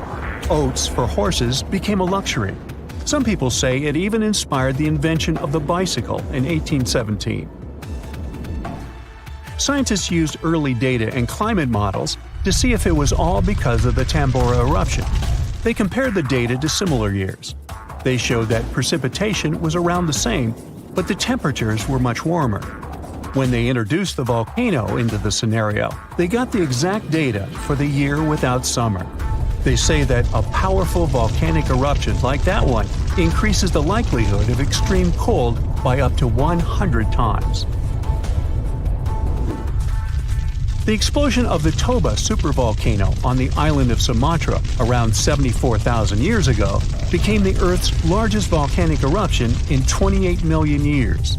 Parts of Indonesia, India, and a slice of the Indian Ocean got a cozy blanket made up of 6 inches of volcanic debris. It spat out a volume of rock comparable to almost 3 million Empire State Buildings. The crater it had left behind is still seen from space. All the ash and volcanic gases that sprang into the atmosphere because of the eruption partially blocked the sunlight. A severe volcanic winter began and lasted for 6 to 10 years. Some anthropologists see a connection between the Toba eruption and how limited modern humans are when it comes to genetic variety. Around 74,000 years ago, exactly when the Toba erupted, there was a population nosedive. That's why all modern humans trace their roots back to a tiny group of survivors. The Toba catastrophe theory proposes that most early humans in Europe and Asia didn't make it through the post-eruption climate chaos. Instead, a lucky, genetically limited bunch found their safe haven in Africa. But archaeological and paleoclimate records disagree with this theory. Benjamin Black from Rutgers University and his team set out to crack the code and discovered a hidden paradox. Maybe we were peering through the wrong climate lens. They ran 42 different climate model simulations, varying the magnitude of volcanic emissions, time of year of the eruption, background climate state, and eruption column height to see what climate disruptions the Toba eruption might have caused. There was a significant drop in temperatures in the northern hemisphere in the first year after the event, up to 18 degrees Fahrenheit. The southern hemisphere, where the early humans were settling, didn't go through a rough cooling that could have affected them all. The most significant eruptions that can seriously change the world's climatic patterns come from supervolcanoes, like Yellowstone or Mount Toba. Luckily, these erupt very rarely, about every 100,000 years or more. Still, climate scientists study volcanic eruptions to understand and explain short periods of cooling in the history of our planet. Every few decades or so, a volcanic eruption lets out a substantial number of particles and gases. Some of them will block enough sunlight to start a brief global cooling period. Nothing like the real volcanic winter, but still felt across the globe.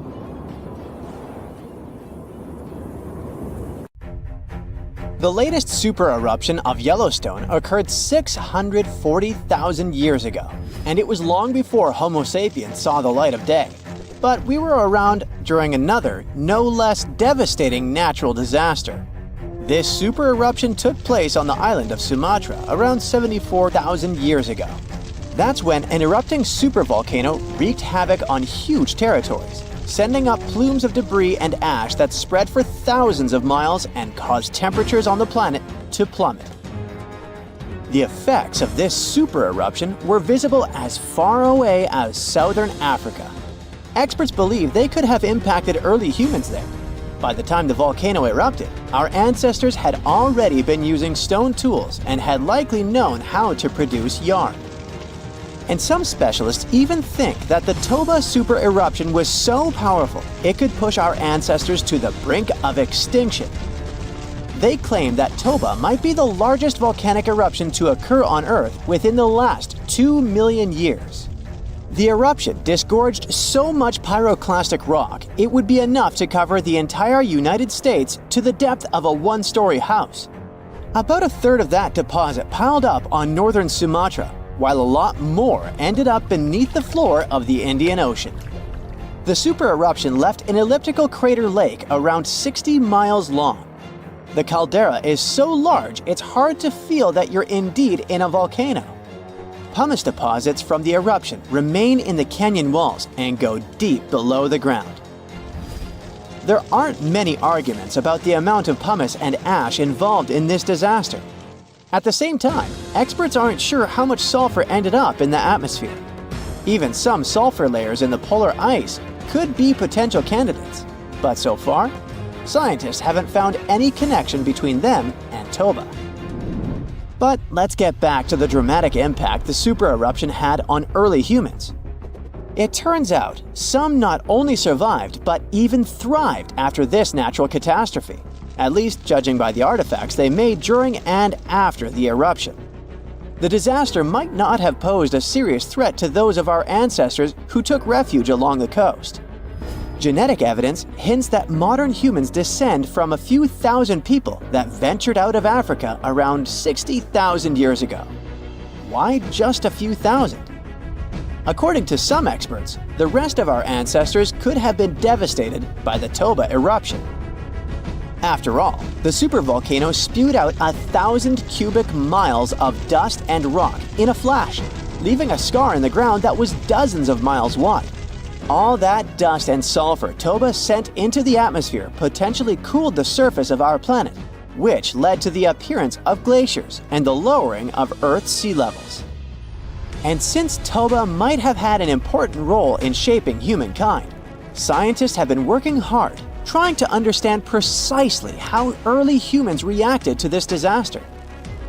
In 2011, several researchers found an enigmatic soil sample in South Africa's Pinnacle Point, an archaeological site overlooking the Indian Ocean. This sample contained some volcanic ash. After examining the layer, they found more than 400,000 artifacts left by early humans. Those ranged from heat-treated stone tools to signs of fire and animal bones. Based on this finding, the team suggested that early humans on the South African coast thrived after the eruption, living in that area for thousands of years and improving their tools. The region might have served as a refuge during and after the Toba eruption. A 2009 study suggested that the eruption could have lowered global temperatures by 14 degrees Fahrenheit. It would have made survival tough elsewhere in Africa. If there had been a volcanic winter, it wouldn't have been as cold along the coastline. On the other hand, newer studies claim that Toba spewed out so much sulfur into the atmosphere that the resulting aerosols could have stuck together, which would have limited their cooling effect in the long term. In other words, right after the eruption, temperatures would have plummeted, but only in some regions. And after 3 years or so, the effects of the eruptions would have calmed down altogether, becoming not dangerous to humans. Well, apparently, more research is needed.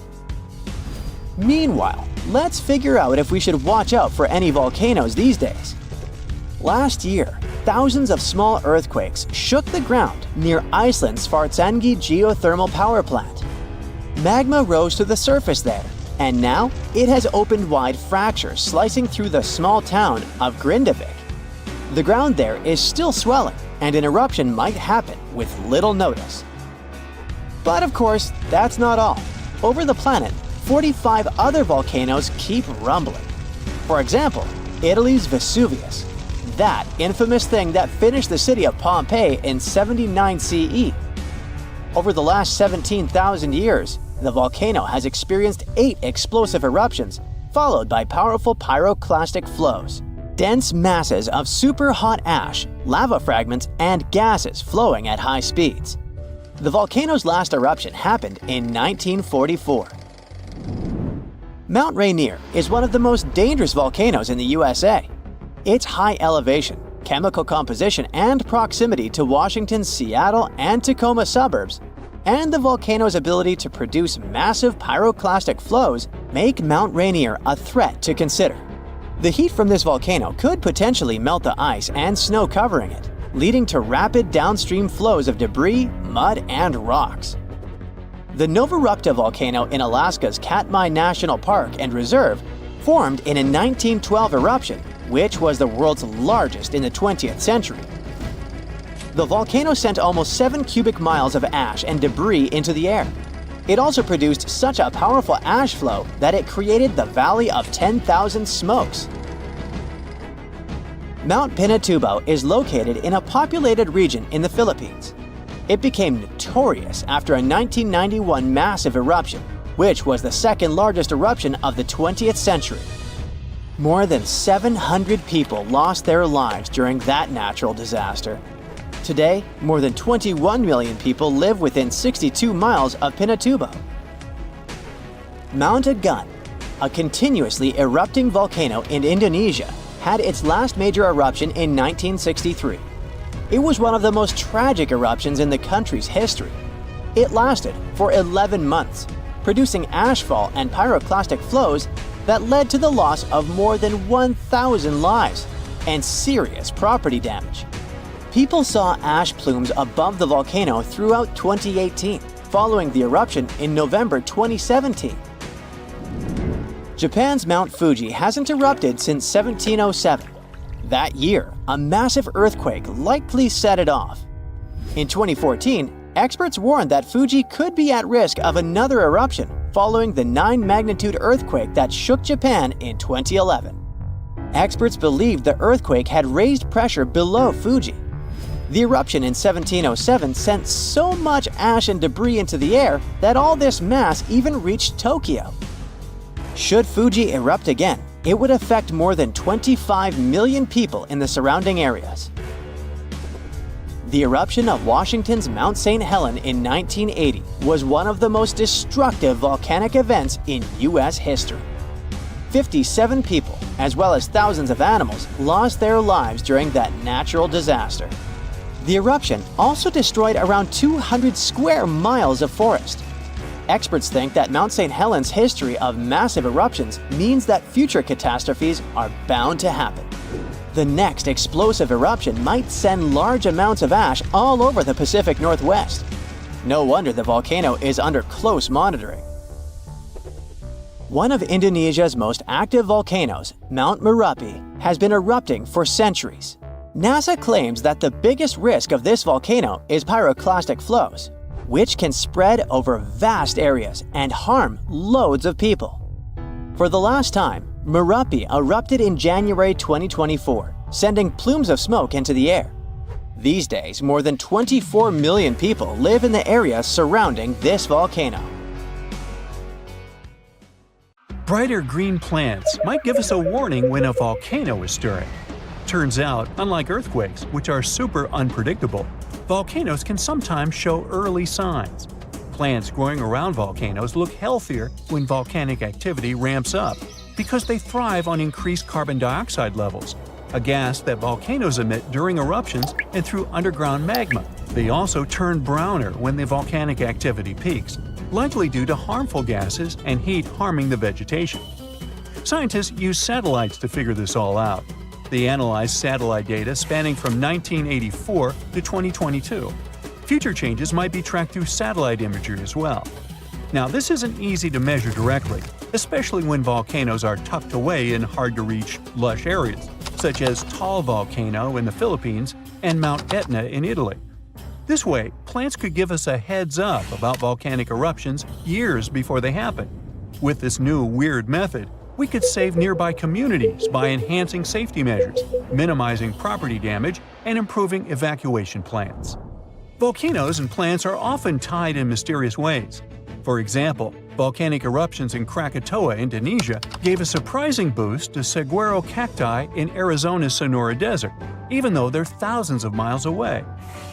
When the infamous Krakatoa volcano erupted in the 19th century, it sent shockwaves around the world and suddenly helped nurture a generation of saguaros. These incredible cacti can be up to 40 feet tall as adults, but they start life as tiny seedlings that struggle to survive in the desert's harsh conditions. However, thanks to the cooler and wetter conditions caused by volcanic eruptions like Krakatoa, they can get unbelievable growth spurts. Chillier summers and milder winters that follow such eruptions create perfect conditions for young saguaro, which usually don't make it due to extreme heat and cold. But volcanoes not only influence plants, they're also Earth's jewelry makers. Deep beneath the surface, in the fiery heart of a volcano, conditions are just right to form dazzling gems. When volcanoes erupt, they can bring these treasures up to the surface. One of the most famous gems created by volcanic activity is the diamond. They're usually found in a rare type of volcanic rock called kimberlite, which forms deep within the Earth under extreme pressure and temperature. Millions of years ago, kimberlite eruptions, small but powerful volcanic events, hauled diamonds from deep within the Earth.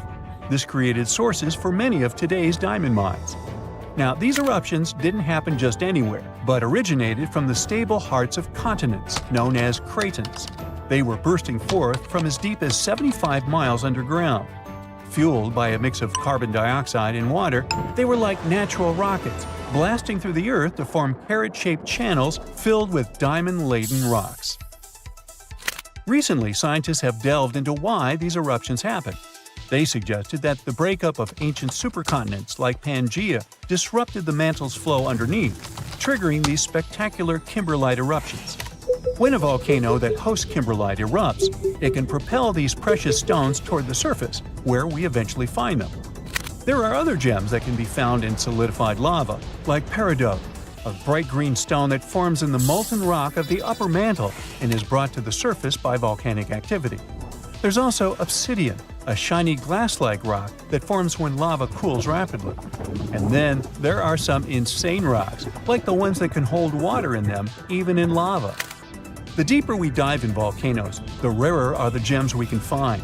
If we dive into the thick layer known as the mantle, we might find olivine, a resilient, pretty green mineral that makes up about half of this layer. It loves high temperatures and happily forms in lava, eventually crystallizing into the igneous rocks we find scattered across the Earth's surface thanks to volcanic eruptions. As olivine cools, it starts to crystallize. Sometimes these crystals are tiny, but other times they grow large and can be polished into beautiful gemstones used in jewelry or industrial processes like metal casing.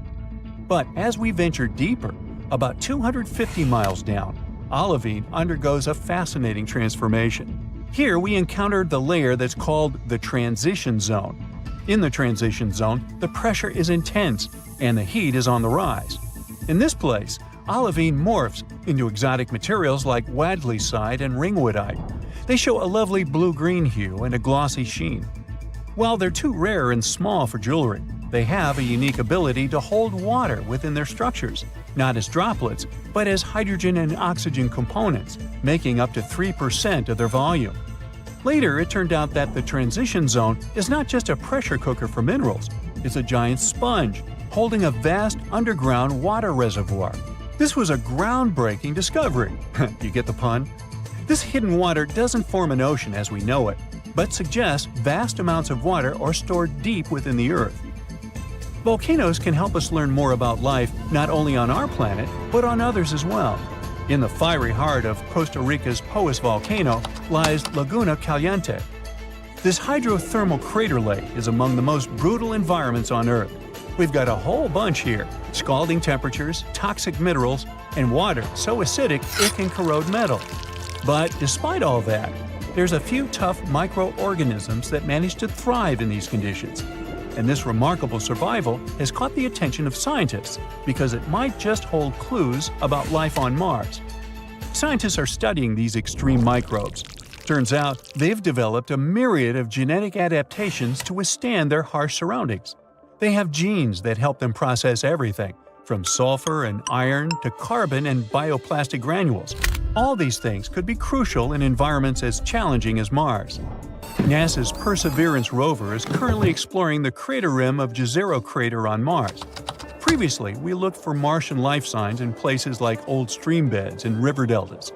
However, the discovery of Laguna Caliente suggests that we should probably look for life in the remnants of ancient Martian hot springs as well. These spots might have once had the right cocktail of heat, water, and energy sources that are thought to be essential for kickstarting biology. Volcanoes can help planets in many ways, but they can also destroy life. Scientists believe that volcanic activity was one of the main reasons for at least 3 of Earth's 5 mass extinctions. Take the mass extinction of dinosaurs. We're used to blaming it on the Chicxulub meteorite, but there's a chance it could have been caused by volcanoes. The consequences of the eruptions can be horrifying. Mount Tambora, located on the Indonesian island of Sumbawa, erupted in 1815 and was the most powerful eruption ever recorded in history. This massive eruption was so strong it ejected between 8 to 11 cubic miles of material. It was so loud that the sounds of the eruption were heard as far away as Sumatra, over 1,600 miles distant. Before its catastrophic eruption, Tambora had been dormant for centuries, and its magma chamber slowly cooled and crystallized. This process built up immense pressure inside the volcano. It was eventually released in a series of terrifying events starting on April 5, 1815. The climax came on April 10th, when massive plumes of ash and pumice were thrown into the atmosphere. The aftermath of the eruption was dire. Tsunamis devastated the surrounding area. It's estimated that around 4,600 people passed away immediately from the eruption itself, with ash fallouts affecting air quality and water sources across the region. This event came down in history as the year without a summer.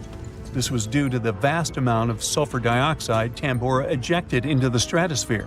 It created a veil of aerosols that reflected sunlight and significantly lowered global temperatures. A similar thing happened to our planet 66 million years ago, during the dinosaur extinction. The sky turned black for months. I mean, I wasn't there, but that's what they say.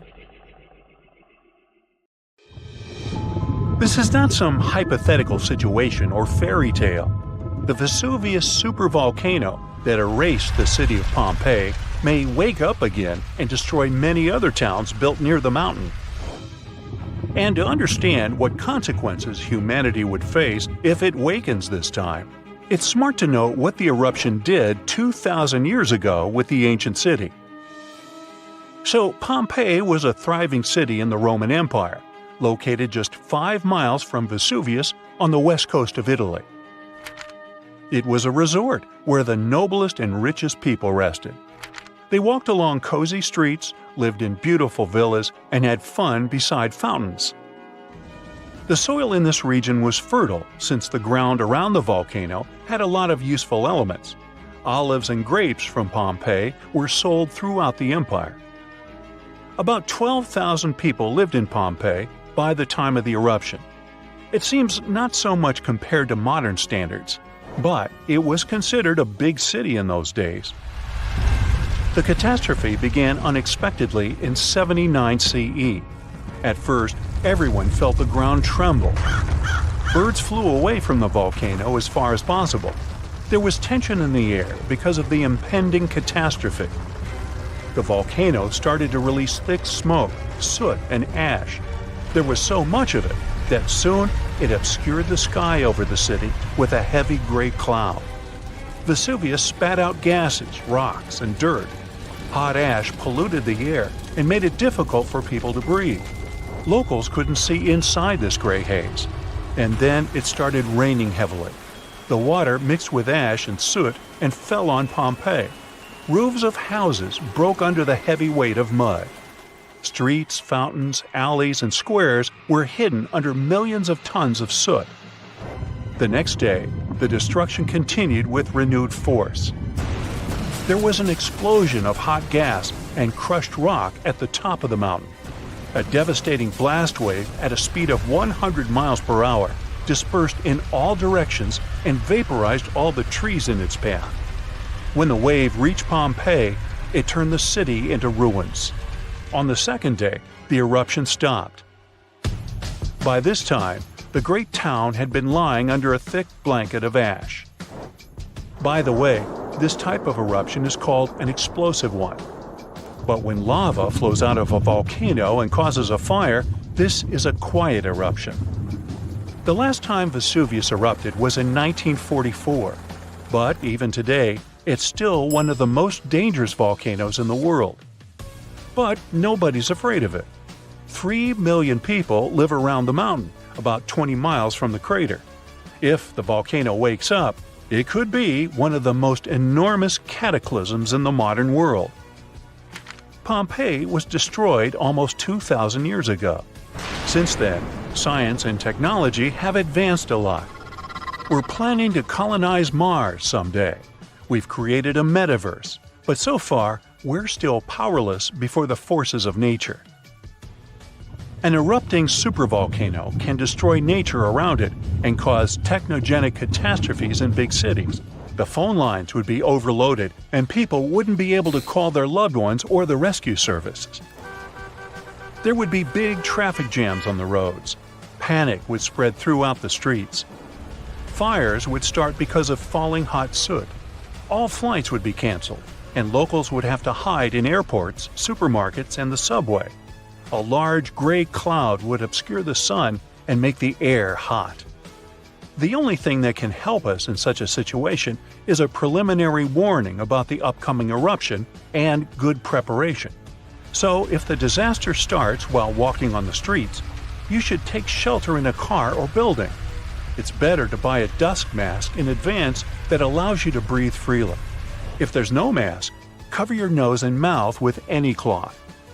If you stay at home, close all doors and windows so volcanic ash can't get into your apartment or home. These incandescent particles can easily set fire to a carpet or curtains. Put wet towels under the door sills. If you need to go outside for some reason, wear a suit covering your body completely. Don't forget about the protection for your eyes. Put on special glasses that have a dust-proof function, and remember about the mask. If you have a house, you need to disconnect the downpipes from the gutters to avoid clogging the drains. If your house has a rainwater collection system, you need to disconnect the pipes from the tank. Rain with ashes is a hot, dense mess that can easily break the water supply system. Fill the tub and sink to have water for washing and cleaning in case the central water supply is turned off. Set the lowest temperature on the fridge and freezer. Your food will be stored much longer if electricity is shut down in the city. Go to a room without windows above ground level and wait for a message from authorities on the radio or TV. Keep the receiver close to you so you don't miss anything important. The device must have a full charge, a strong body, and a powerful antenna. Here's an excellent option for survival in the ash apocalypse. The eruption is intensifying, and you hear on the radio about the evacuation. At this point, you need to calm down and follow the instructions from rescuers. Collect a bag at home with food, water, and medical supplies. Your emergency kit should include flares, maps, a first aid kit, sleeping bags, flashlights, a fire extinguisher, a portable phone charger, car tools, and a few charged batteries. You should always have a filled gasoline canister if you live near an active volcano. Going to the gas station is not a good idea during the evacuation. You can get into a long traffic jam and spend too much time in it. If you don't have a car, ask your friends for help or pay someone for a ride. It's possible the city administration would organize buses for evacuation. You would find out about it through the radio. In any case, before leaving the house, don't forget to turn off the gas and electrical devices and shut off the valve with the water supply to prevent your home from a gas leak or flooding. So, you're driving a car. The authorities must announce the plans for evacuation.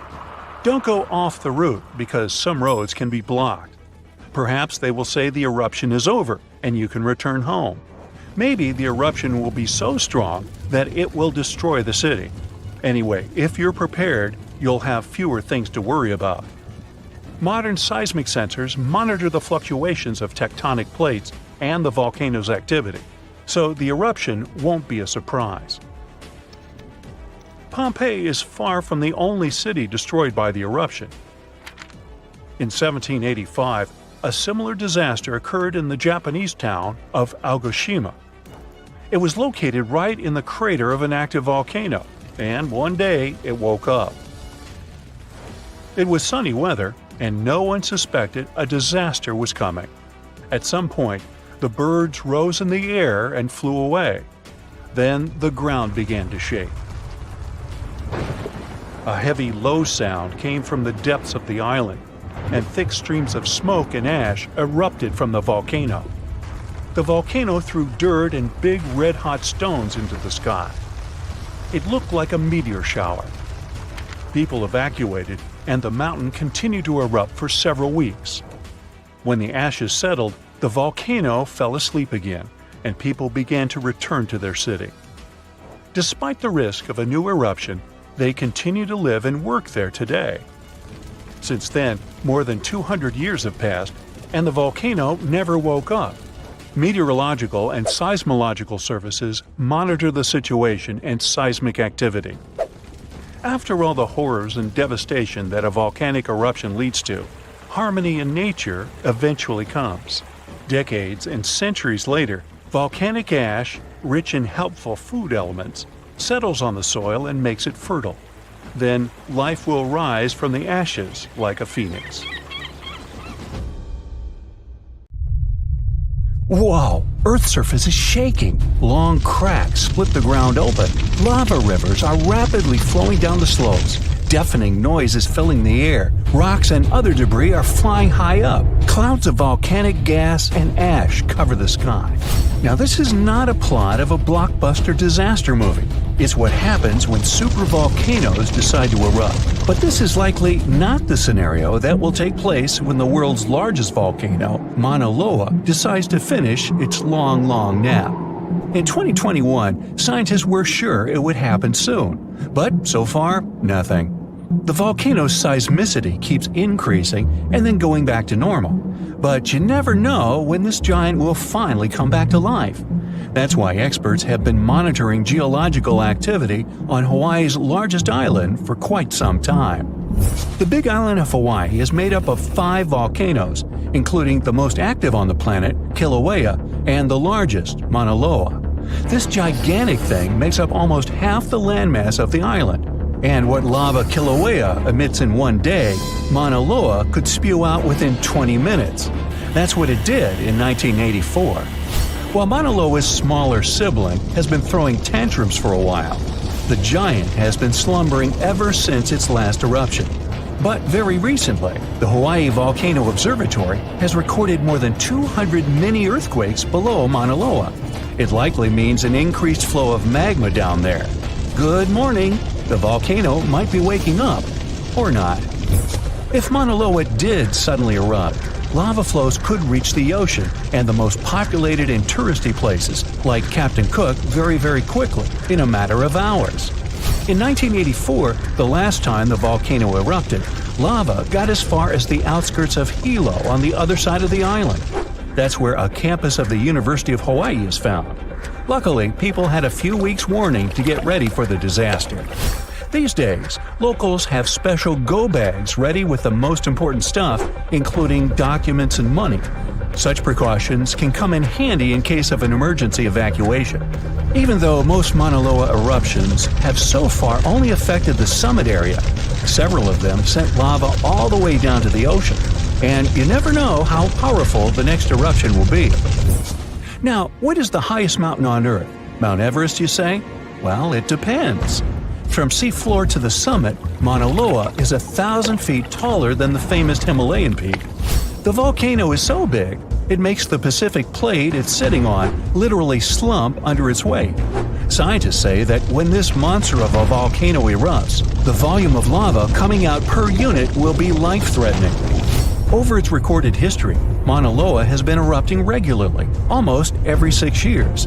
And even though the last eruption of the volcano occurred about 40 years ago, scientists are certain it'll happen again. Now, remember the scene I showed you at the beginning? Well, you can relax. It's not likely to happen with Mauna Loa. The thing is, big island volcanoes, including Mauna Loa, aren't very volatile. That's because they're shield volcanoes. These volcanoes got such a name because they aren't really very high and resemble a warrior's shield placed flat on the ground. Shield volcanoes get formed by very fluid lava. It travels farther and forms much thinner flows than lava erupted from a stratovolcano, which is conically shaped and tall, like the infamous Krakatoa in Indonesia. So if, or should I say when, Mauna Loa erupts, there probably won't be ash clouds and tons of debris. The most dangerous thing will be lava. Since Mauna Loa is a shield volcano, its lava is extremely fluid and voluminous, which allows it to flow far and fast. Using theoretical vent maps, experts from the Hawaii Volcano Observatory have made charts of possible lava flows. They're kind of worried about earthquakes clustering at high rates. It likely means that lava is on the move under the surface. 500 to 600 earthquakes per day are a serious reason to be on high alert. On the other hand, it doesn't necessarily mean a disaster or inevitable eruption. Around a decade ago, several earthquakes that happened at the same time signaled that something was happening under Mauna Loa. But an eruption didn't occur. Instead, half the volcano shifted a bit to the south. This way, it probably gave more room to magma so that it had enough space to stay beneath the surface. Now, let's get back to the catastrophic eruption we saw at the beginning of the video. That's what often happens when a supervolcano erupts. Those are volcanoes that have at least once had an eruption with a volcanic explosivity index of 8, which is the largest recorded number on the index. Supervolcanoes are often extremely large, with no cone at all. That's because they're typically the remains of gigantic magma chambers that once flared up, leaving behind a caldera. They're usually found over hotspots. Supervolcanoes can produce super eruptions, and when they do, they blow more than 240 cubic miles of ash, molten rock, and hot gases up into the air. In other words, 4 super eruptions could fill the Grand Canyon to the brim. Supervolcanoes get formed when gigantic volumes of scorching hot magma are trying to escape from deep underground. This magma rises close to the surface but can't break through Earth's crust. That's why a huge pressurized pool of bubbling magma gathers at a depth of only several miles. The pressure keeps growing because more magma is trying to get to the surface, until, bam, a super eruption occurs. The most recent super eruption happened in New Zealand. Well, when I say recent, I mean around 26,500 years ago. Nah, I wasn't around then. That's when a supervolcano beneath the surface of Lake Toba spewed into the air more than 300 cubic miles of ash and pumice. Imagine 500,000 Great Pyramids of Giza flying up at the same time. That's how incredibly powerful that eruption was. But the most exciting and confusing thing about the eruption was that the Toba volcano simply didn't go off like many others. At first, everything was going as usual. More than 200 square miles of magma had built up under the surface, and the pressure was getting higher and higher. But after the rock cracked and the first part of lava rushed out of the crater, something went wrong, and the supervolcano took a break. Only several months later, the disastrous eruption shook the ground, and thousands of tons of lava, rocks, and ash flew high into the atmosphere. But the age of supervolcanoes isn't over. The most infamous of them all is probably the one in Yellowstone National Park. This giant handles at least 3 mega-powerful eruptions, and who knows how many smaller ones. If this monster erupted anywhere as strongly as it did 2.1 million years ago, it would spit out more than 588 cubic miles of red-hot material. You can probably picture it more vividly if I tell you that this volume is comparable to 65 million Capitol rotundas in Washington, D.C. piled together. Wow. Anyway, scientists are sure that Yellowstone doesn't present any danger these days. For an eruption to happen, magma inside must be at least 50% molten. With the Yellowstone caldera, this number is just 5 to 15%. But of course, Yellowstone isn't the only supervolcano on our planet. There's also New Zealand's Toba you already know about, Japan's Airi Caldera, California's Long Valley, Indonesia's Toba. Any of them can one day produce a super eruption. There are also several so-called supervolcanoes that haven't lived up to this name yet because they've never produced anything like a super eruption. For example, in 1883, Indonesian volcano Krakatoa went off. The power of the eruption tore the volcano's walls open, and cold seawater rushed into its molten insides.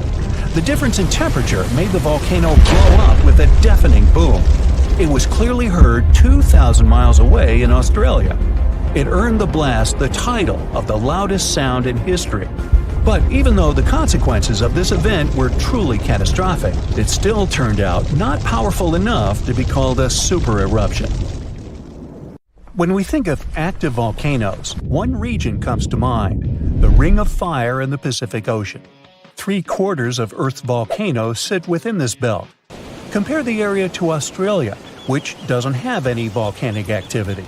The old continent of Europe is also calm. Or at least, we like to think so. Can you guess what the most active volcano in Europe is? If you thought of Mount Etna on the island of Sicily in Italy, you were right. The volcano has erupted about 200 times and has been far from sleeping in recent decades. The last time this happened was in August 2023. The highest mountain in the Mediterranean is 500 million years old. But in Iceland, there is a much younger volcano. It sprang into action on the 10th of July 2023. In the afternoon, 3 fissures appeared in the ground on a peninsula in the southwest of the island. This was at a base of a small mountain peak. Its name means Little Ram in the local language. The volcano spewed molten lava high into the air. There were also gas plumes in the area. But the scientific community wasn't surprised by the event. They already knew about the volcanic area that stretches between the cities of Reykjavik and Keflavik. Its name is hard to pronounce. Hey, I want to buy a vowel. It had already erupted during the previous 2 summers. This activity came after 8 centuries of dormancy.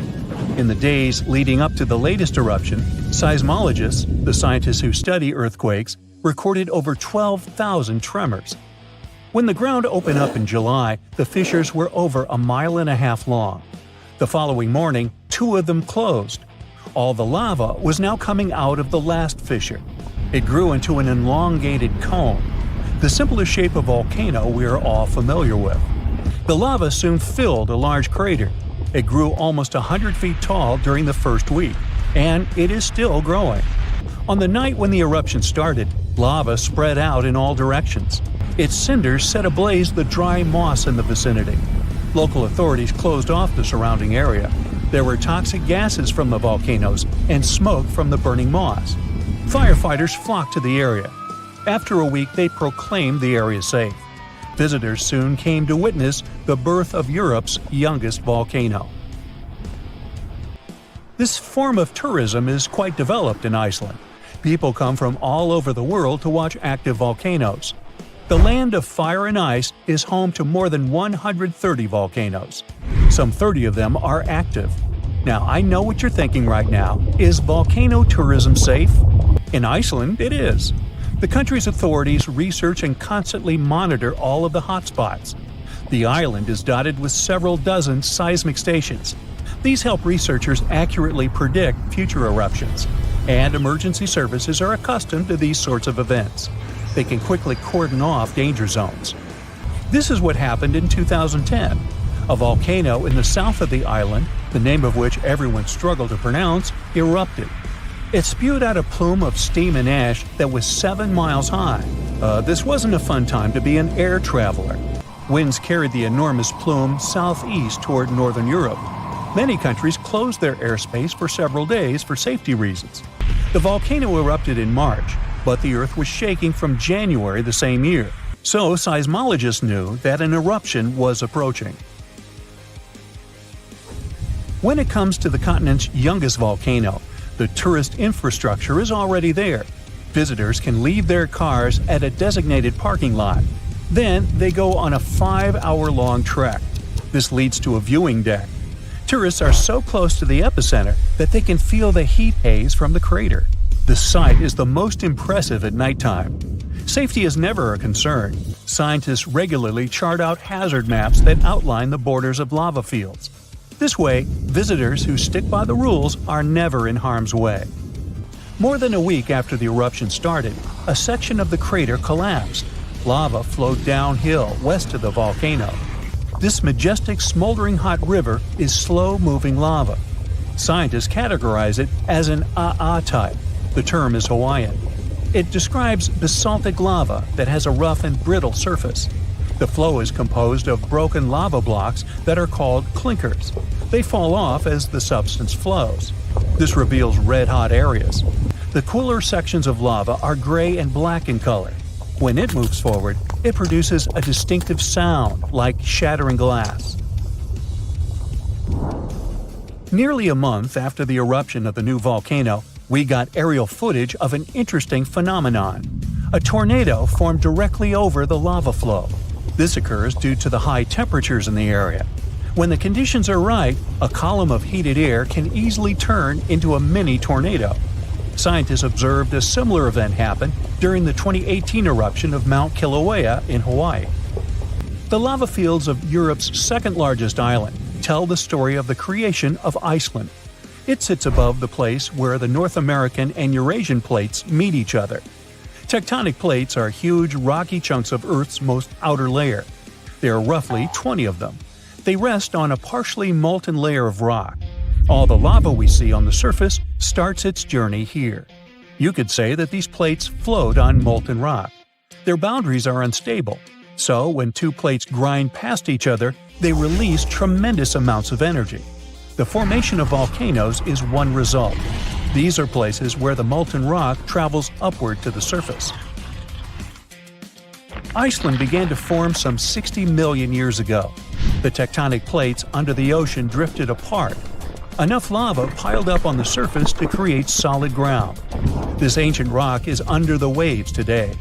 As new lava reaches the surface and cools down, it pushes the old rock away from the center of the island. That's why the oldest parts of Iceland aren't 60, but only 16 million years old. The country's active lava fields are young in geological terms.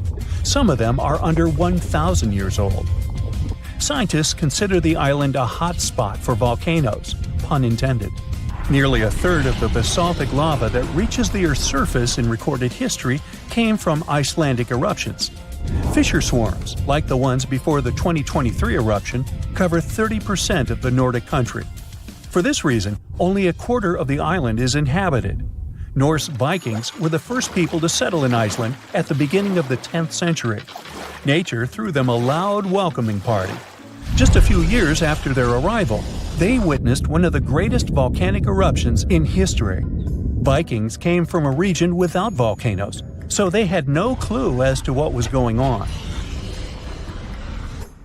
Today, Icelanders are used to such events. This is good because their homeland is entering a new era of volcanic activity. Volcanologists suspect that recent events are an introduction to decades of more frequent eruptions. The peninsula that is home to Earth's youngest volcano is just 17 miles southwest of Iceland's capital city.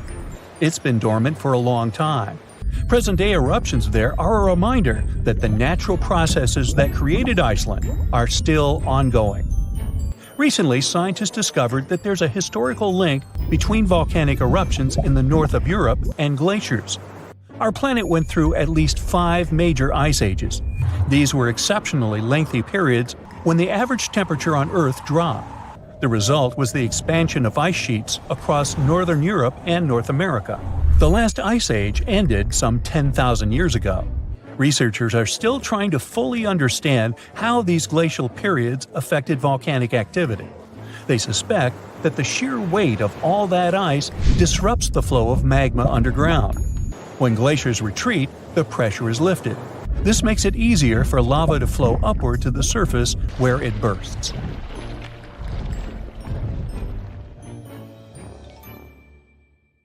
The ground shakes beneath you. The pictures rattle on the walls. You hear a rumble off in the distance. Then, boom, a deafening explosion. The shockwave blasts through the windows and sets off car alarms. You duck under the dining table for cover, but then you remember you live not far from a supervolcano in the middle of a tropical jungle. So, staying in one place isn't a good idea. The shaking finally halts. You take this chance to peek outside and see a giant cloud of smoke covering the sky. It's lunchtime, but you wouldn't know it. The sun is completely veiled and darkness falls. The power's out in the whole city. In this darkness, you see red molten lava shooting from the sky and spilling on the rim. You run outside along with dozens of your neighbors. Your priority right now, find safe shelter and fast. You think about taking the car, but with everyone running on the road, that's a no-go. So you run on foot where the crowd is going. Supervolcanoes are in a league of their own when it comes to natural disasters. Surprisingly, it's not all about size or height. A volcano is dubbed super if it erupts more than 240 cubic miles of magma. That's more than enough to overfill Lake Erie. It must also have a history of erupting and a magnitude of 8 on the Volcanic Explosivity Index. The largest active volcano on Earth is Hawaii's Mauna Loa. It's so big, it would cover the entire state of Rhode Island plus some. And next time you see a commercial plane flying high in the sky, remember that 30,000-some-foot altitude is about as tall as Mauna Loa is from base to summit. It's technically taller than Everest when you measure it like that, yet it's not considered a supervolcano. So you're running along the dark road not knowing and barely seeing where to go. Then, all of a sudden, a massive flaming boulder smashes through the bridge in front of you. You and everyone else are now stranded on the side of the volcano, as it's getting more chaotic each second. Most of the crowd disperses, finding their own ways to safety. You remember there's a way to the other side not many people know about, but you'll have to cross a raging river through the dense jungle. You calm what's left of the crowd, and everyone follows you to your secret getaway. You finally get out of the city limits and head into the jungle. With the sky already dark, the tall trees and thick leaves make it almost pitch black. Everyone gets out their phone flashlights to navigate through the dark path. You all need to stick together and make sure nobody gets lost. Suddenly, fiery rocks strike the trees not far from you. Everyone jolts and tries to rush ahead, but nowhere is safe when it's raining scalding fire all around. You and your group have to pick up the pace or else. Imagine a typical avalanche or mudslide, very dangerous situations on their own. Now, imagine an avalanche of lava rocks and lava sliding down a mountain instead of mud. That's what's making its way towards you right now. More and more people catch up with your group and bring news that the entire neighborhood is submerged in lava. It's traveling quicker than you thought. You can never really predict how fast a lava flow will be until you see it. It all depends on how thick it is and how steep the mountain slope. Lava can move slowly at about 20 feet a minute, a fraction of the average person's walking speed. Or it can flow as fast as 30 miles per hour, which even the fastest person on Earth can't outrun. But the lava isn't even the most dangerous problem. If you didn't have protection, the gases spewing from the eruption would fill your lungs, and those spread faster and further than the lava flow. Your eyes and throat would be itchy. You'd get a headache, dizziness, increased heart rate, difficulty breathing. The worst would be passing out from the lack of oxygen. Luckily, everyone managed to grab their gas masks before leaving their homes. You're now entering the treacherous terrain of the jungle and the danger zone. Everyone's phone batteries are giving out one by one, so your vision is even more limited. The terrain is tougher, and you can't hear any sounds from the river. At this point, you're not even sure if you're going the right way.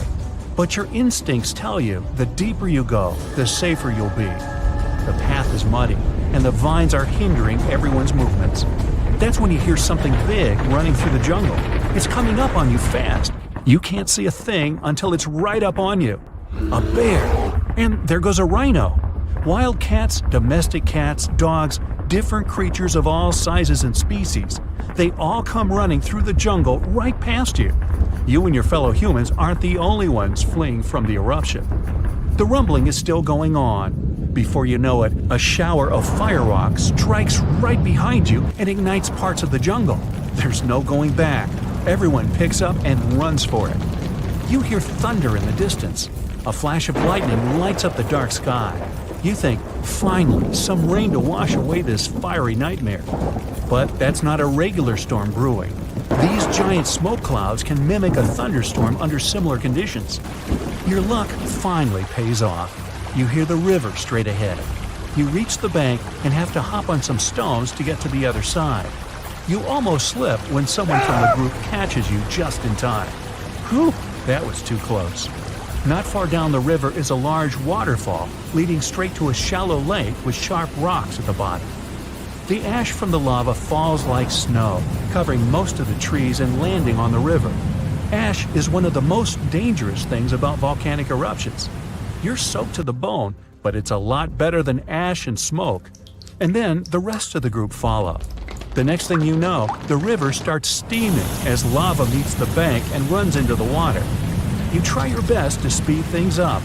The lava can heat this water up to dangerous levels, and there are still people slowly crossing the river on the slippery rocks. Luckily, you manage to get everyone across. Well, almost everyone. You turn around and see someone's leg got caught between two rocks. The lava continues to pour into the river. You can feel the heat of the steam. You rush back to this person and try to pull them out. Their leg won't budge. Someone else from the group comes to help, and you're finally able to pull them out in the nick of time. You and everyone else, now exhausted from your trek, keep going as far as possible. That's when you see the main road that connects you to the broken bridge. There are others on the road that got out safely, and even some cars filling up with survivors and heading fast out of the area. The volcano is still spewing lava, and the entire city is flooded with it. What was once your town now looks like a giant burning lake. Planes and helicopters can't fly because of the smoke and ash, so don't count on an air rescue. You're still at risk even though you're on safer ground, so it's still too early to celebrate. Everyone continues to move away from the city. The further, the better. The ground continues to shake, but this time it's even more intense than before. Supervolcanoes are powerful enough to cause many earthquakes, but it's a good thing you're out in the open, far from the buildings and debris in the city. Now, back to reality. Rest assured that a volcanic eruption of this intensity won't happen for a very long time, as in millions of years.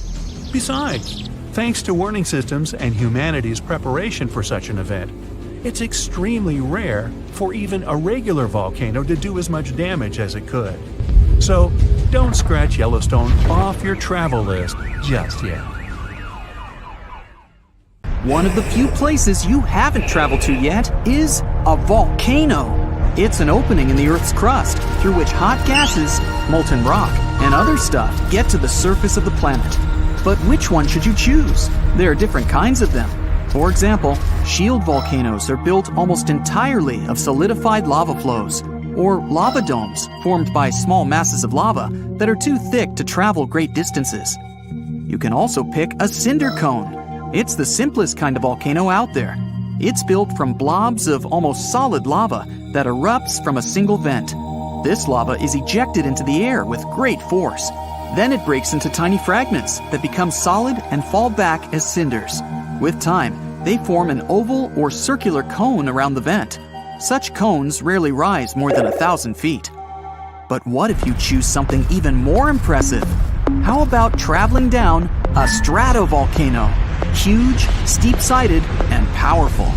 Once you've made your choice, you also decide to opt for an active volcano that is erupting at this very moment. What you're observing now is called a glowing avalanche. The volcano has just erupted a huge portion of lava, which has created a pyroclastic flow. Its temperature can reach an insane 1,300 degrees Fahrenheit. You see how this flow gets formed from rock fragments and surges down the flank of the volcano at a speed of several hundred miles per hour. Ash is raining down on Earth like grayish, powdery snow. Volcanic ash consists of tiny particles of pulverized rock, volcanic glass, and minerals. When the ash gets mixed with the water from mountain streams and rivers, raging mud flows appear. Despite how scary it all looks, you get closer. Good thing you're wearing a protective suit that can withstand any temperature. The nearer you get, the more fumaroles you spot. These are holes and cracks at the base of the volcano and in its slopes. They emit huge clouds of steam and volcanic gases, carbon dioxide and sulfur dioxide. Some of the cracks are so large, you can probably squeeze through and sneak a peek inside the volcano. But you have a different destination, the crater. On your way there, you spot a strange conical structure on the side of the volcano. It looks like a horn growing on the main cone. It must be a secondary cone, also known as a parasitic cone. Such cones form around secondary vents that reach the surface of large volcanoes. In this case, an eruption can occur not only through the main vent at the top of the volcano, but also through these additional vents. In any case, that's not where you're heading. Soon, you reach the crater. It's a massive circular basin. When you go to its edge and look inside, you see it's also very deep. The lava vent, which is where you need to go, is at the bottom of the crater. But even before jumping into the vent, you spot some strange tubes hiding under the lava flow. Those are lava tubes, natural passages through which fresh liquid lava travels beneath the surface of the lava flow. You decide to make a detour and follow one of the tunnels. It's the main lava tube. You also spot several smaller tubes. They supply lava to one or more lava flows. If the volcano wasn't erupting at the moment, the lava would drain downslope from this tube system. The passages would have lava marks on the walls, a flat floor, and lava stalactites hanging from the ceiling. But even now, there's some empty space above the flowing lava. That's because it has eroded downward, making the tube deeper. But right now, you need to get back. You take the next turn and get back to the crater. You wait till the volcano spews another portion of boiling lava and dive into the volcano's throat. It's the entrance of the volcano. Lava and volcanic ash get ejected from here. The volcano's throat is wide, and you easily travel deeper down. The lava around you glows bright red and orange. That's because when it first bursts to the surface, its temperature can reach 2200 degrees Fahrenheit. That's hot enough to melt iron. You move down the volcano's main vent. It's a weak point in our planet's crust. There, scorching hot magma manages to escape from its chamber and reach the surface. While going deeper and deeper into the vent, you notice sills. Sometimes, lava intrudes between the crack in the crust, pools there, and crystallizes. This creates deposits of ash and solidified lava. That's what sills are. Pretty soon, you reach a magma chamber. It's a large pool of molten rock. The one you're in at the moment is quite shallow. That's because it's not the main one. After traveling several more miles down through the vent, you get to another huge magma chamber. It supplies the small one beneath the base of the volcano. The main magma chamber lies in Earth's crust, which stretches from 3 to 44 miles deep. The molten rock there remains under extreme pressure, and the temperatures inside are incredibly high. With time, the rock surrounding the magma chamber starts to break and fracture. This creates outlets for the magma, and since it's made of a much less dense material than the surrounding rock, the magma begins to seep through the cracks to the surface. From the main chamber, it rises to the upper one. Then it makes its way to the surface in a powerful eruption. You explore the magma chamber and then decide to go even deeper than that, to the place from where all that molten rock gets into the magma chamber. You're moving through the crust. The volcano is located on land. That's why your trip takes longer than it would if you were traveling through the oceanic crust. It's only 3 to 6 miles wide. But the continental crust is much thicker. It can be 28 miles thick in some places. As you're going through the crust, you can't but notice its light color. That's because it consists mostly of granite. If you were going through the oceanic crust, the material surrounding you would be dark or nearly black because it has a different composition. The deeper you go, the hotter it becomes. Sure, the temperature here isn't as high as in the magma chamber, but still, at the boundary with the mantle, your thermometer shows 750 degrees Fahrenheit. At a depth of about 20 miles, you reach the boundary between the crust and the Earth's upper mantle. There, the pressure reaches a mind-boggling 10,000 atmospheres. That's where magma comes from. You could finish your journey and get back to the surface, but your curiosity gets the better of you. You decide to go deeper, all the way to the center of the Earth. The next layer on your way is the mantle. It makes up 2/3 of the Earth's mass and 84% of our planet's volume. It's 1,800 miles thick.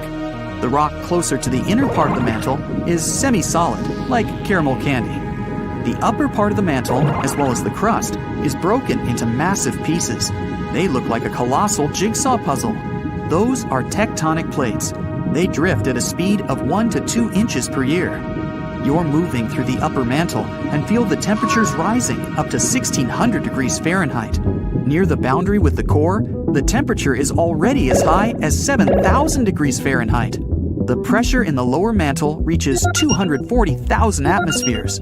You'd feel the same pressure if 3,300 elephants made a tower on your head. At a depth of about 1,800 miles, you see the boundary between the mantle and the outer core.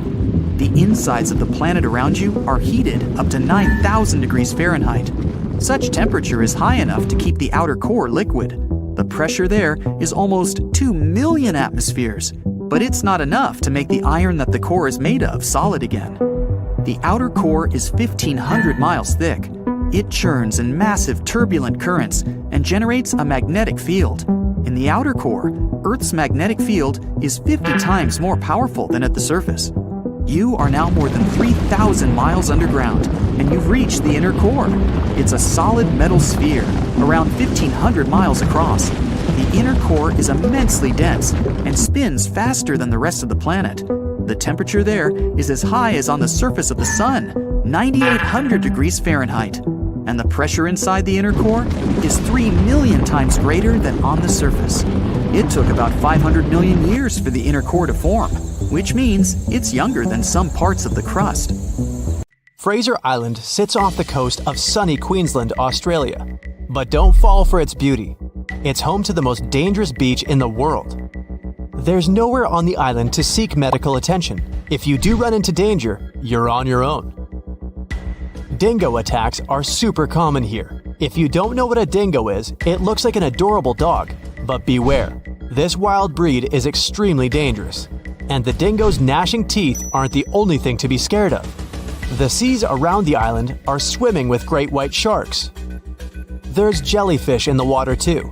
Fraser Island is home to some of the world's most dangerous kinds, including the Portuguese bluebottle. One sting from its venomous tentacle is enough to take down an adult human. Even if you manage to avoid the creatures on the island, the sea itself is perilous. The waters are incredibly rough and have powerful riptides. These are strong currents that will pull you away from the shore. And remember, there are no lifeguards to come to your rescue if you get in trouble.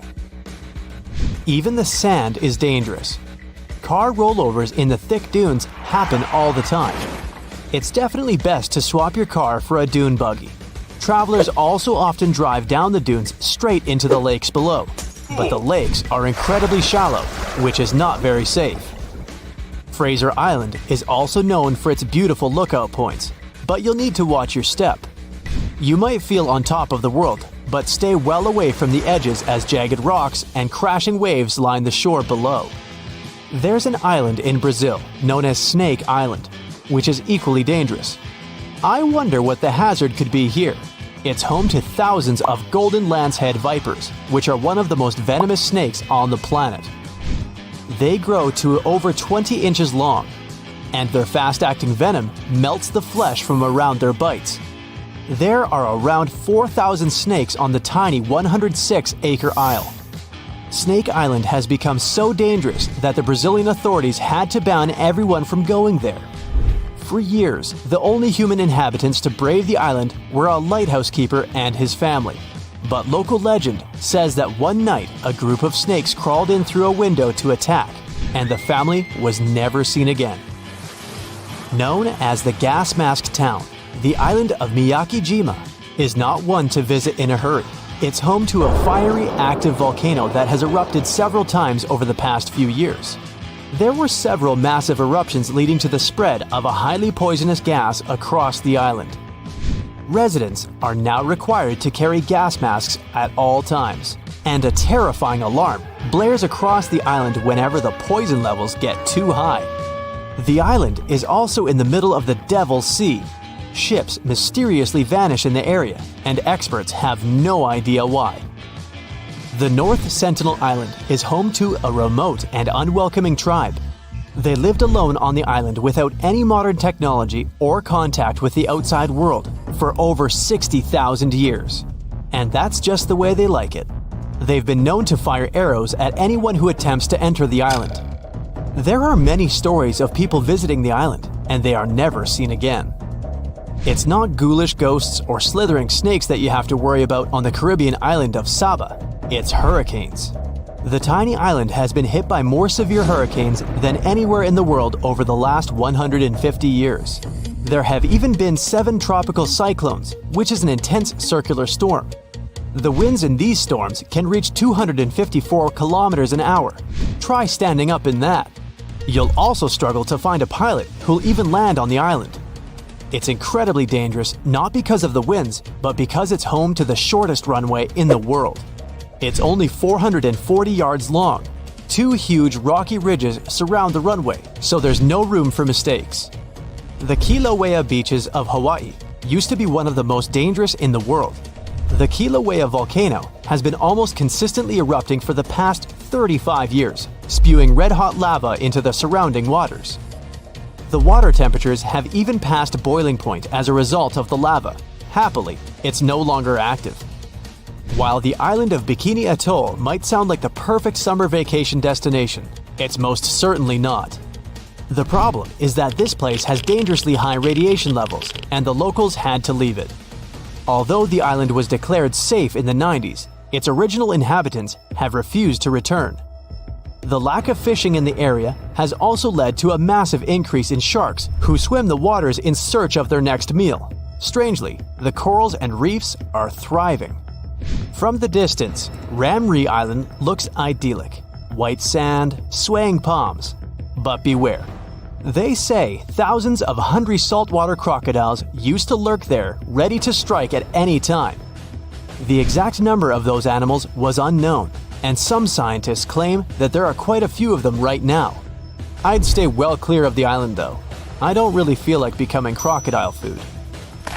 Skeleton Coast in Namibia is appropriately named as the harsh landscape and lack of water make life almost impossible. Whale carcasses, turtle shells, and elephant rib cages litter the shore. If that isn't bad enough, lions and hyenas patrol the beach in search of their next meal. The surrounding waters are just as dangerous, as they are home to 11 different species of shark. Many sailors have become lost on this coast and have never been seen again. Cape Tribulation in Australia also lives up to its name as it is packed, full of dangers. Swimmers have to wear special stinger suits because the water is teeming with stinging jellyfish. Saltwater crocodiles also hide in the water, but they don't make a suit to keep you safe from those. It's not just the jellyfish that sting. The area is covered in stinging trees. The trees have jagged leaves that give the crocs' teeth a run for their money. On land, there's angry cassowary birds. There are flightless birds that are the same size as an ostrich.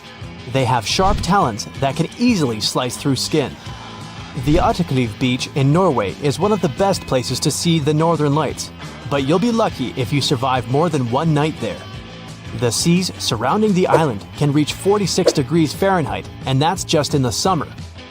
It probably feels like swimming in ice cream. For years, Gansby Beach has remained a habitat for the most dangerous creatures on the planet. Sharks are particular fans of its waters, and the coastal stretch is known as the Great White Shark Capital. The sharks are attracted to the 60,000 sea lions that flock to the beach every year. Not just shark food, wild sea lions can be unpredictable and aggressive towards humans. Comoro Islands are the worst vacation destination for those who don't really like mosquitoes. The place is swarming with the little guys. Locals say all the water on the island must be contaminated because of them. So they like to sterilize water before drinking, making ice, and even brushing their teeth. If you're really into coconuts, there's one place you should probably go to grab some. I'm talking Danger Island. Yep, it's the real name of one of the islands in the Chagos archipelago. It shouldn't scare you off though. The major problem it has is parking. I mean, safe anchorage for those who come there. Finally, while it may sound dreamy, you're probably going to want to avoid the beaches of the Amazon. Sharp-toothed red-bellied piranhas, anacondas, and electric eels are just some of the beach's regular residents. It has one of the widest varieties of animal species on the planet, including the Amazonian giant centipede, which has a poisonous bite. It's not just the animals of the Amazon that you have to watch out for. Strychnos and curare are the two Amazonian plants that are super poisonous. So, you notice anything weird? Recently, there have been alarming changes in the water levels in different parts of Yellowstone Lake. At the same moment, the water level can be rising on one side of the lake and falling on the other. Ooh, it looks as if the lake basin gets lifted by some underground forces. Can it be a sign of a looming disaster? Geysers, mud pots, and hot springs turn Yellowstone National Park into some extraterrestrial world. And all these wonders are fueled by a mighty supervolcano. Supervolcanoes produce super eruptions. When it happens, they launch more than 240 cubic miles of ash, molten rock, and hot gases up into the air. To make it easier to imagine, 4 super eruptions could fill the Grand Canyon to the brim. The Yellowstone giant was thought to be responsible for at least 3 enormous eruptions and countless smaller ones. In that region, the volcanic deposits are scattered over tens of thousands of miles. Scientists believe they had been created by many weak eruptions. But after doing more research, experts found out these deposits had been left by 2 previously unknown super eruptions. Those probably took place about 9 and 8.7 million years ago. This discovery means that the area around the Yellowstone volcano used to face a super-eruption every 500,000 years. But over the last 3 million years, the hotspot has seen only 2 super-eruptions. It makes scientists believe these catastrophic events are slowing down, or just maybe one is overdue. Anyway, if the Yellowstone supervolcano went off with as much power as it had 2.1 million years ago, it would spit out more than 588 cubic miles of boiling lava. That's more than 4,500 times the volume of Sydney Harbor. That's a lot of lava. Whether it's likely to happen or not is another question. There's no doubt that something is going on with the volcano. The water level changes in Yellowstone Lake mean the caldera is lifting under the surface. And the caldera is what's left over after a volcano erupts and then collapses. The Yellowstone caldera is not just going up, creating a dome-shaped uplift. It also moves up and down in a kind of breathing motion. It might be because the magma is seeping into the crust, or because this magma is heating up the Yellowstone hydrothermal system, making it expand and raise the crust. Yellowstone has the status of an active volcano. Its volcanic explosivity index is 8 out of 10. Such a high number means that if this volcano erupted, it would be an apocalyptic event. Right before the disaster, the ground around the national park would lift. Geothermal pools and geysers would heat up to boiling temperatures and get more acidic than usual. The magma would start to rise toward the surface. At some point, the rock roof of the magma chamber wouldn't be able to resist anymore, and the explosion would kick off. A massive column of lava and ash would shoot up to a height of over 16 miles. After that, the volcano would keep pumping ash for days on end. The mixture of lava, ash, and gas would be hotter than 1,800 degrees Fahrenheit. It would travel through the area at a speed of 300 miles per hour, faster than a racing car. The air near the center of the eruption would heat up to 570 degrees Fahrenheit. One of the most dangerous consequences would be ash fallout. Volcanic ash can turn into glassy cement within seconds after being inhaled and getting in the lungs. People and animals would have problems with breathing. Okay, so that's an understatement, just so you know. Buildings would start to collapse under the weight of this dense substance. It would take just several days until a 10-foot layer of ash covered the territory of about 50 miles around the center of the eruption. After the ash got into the stratosphere, the temperatures all over the world would start to drop. If the eruption was rich in sulfur, an effective sunblocker, it would get so cold there would be no summer in the entire world for the next several years. The monsoon seasons would change. Agriculture would face serious problems. There would be issues with food supplies. Over the past 50 years, the Yellowstone caldera has risen almost 2 feet. It shouldn't alarm you, though. Experts are sure it's a natural behavior for Yellowstone. Periods of dome-shaped uplift are followed by the caldera lowering. Scientists think the supervolcano doesn't present any danger at the moment. For an eruption to happen, the magma inside has to be at least 50% molten. With Yellowstone, this number is just 5 to 15%. The probability of the eruption is 1 in 730,000. Safe to say, it's a long shot. Even better, a recent study made the researchers believe the hotspot might be in a state of decline right now, even despite all the breathing and dome-raising activity. Still, there have been tons of discussions about what people could do to prevent the disastrous supereruption from happening. And the most popular and seemingly effective idea was to cool the Yellowstone supervolcano down. Unfortunately, there's a catch. The volcano leaks out only 70% of the heat which comes from its magma-filled chambers, but the rest of the heat stays inside. As soon as it reaches a particular threshold, the volcano erupts.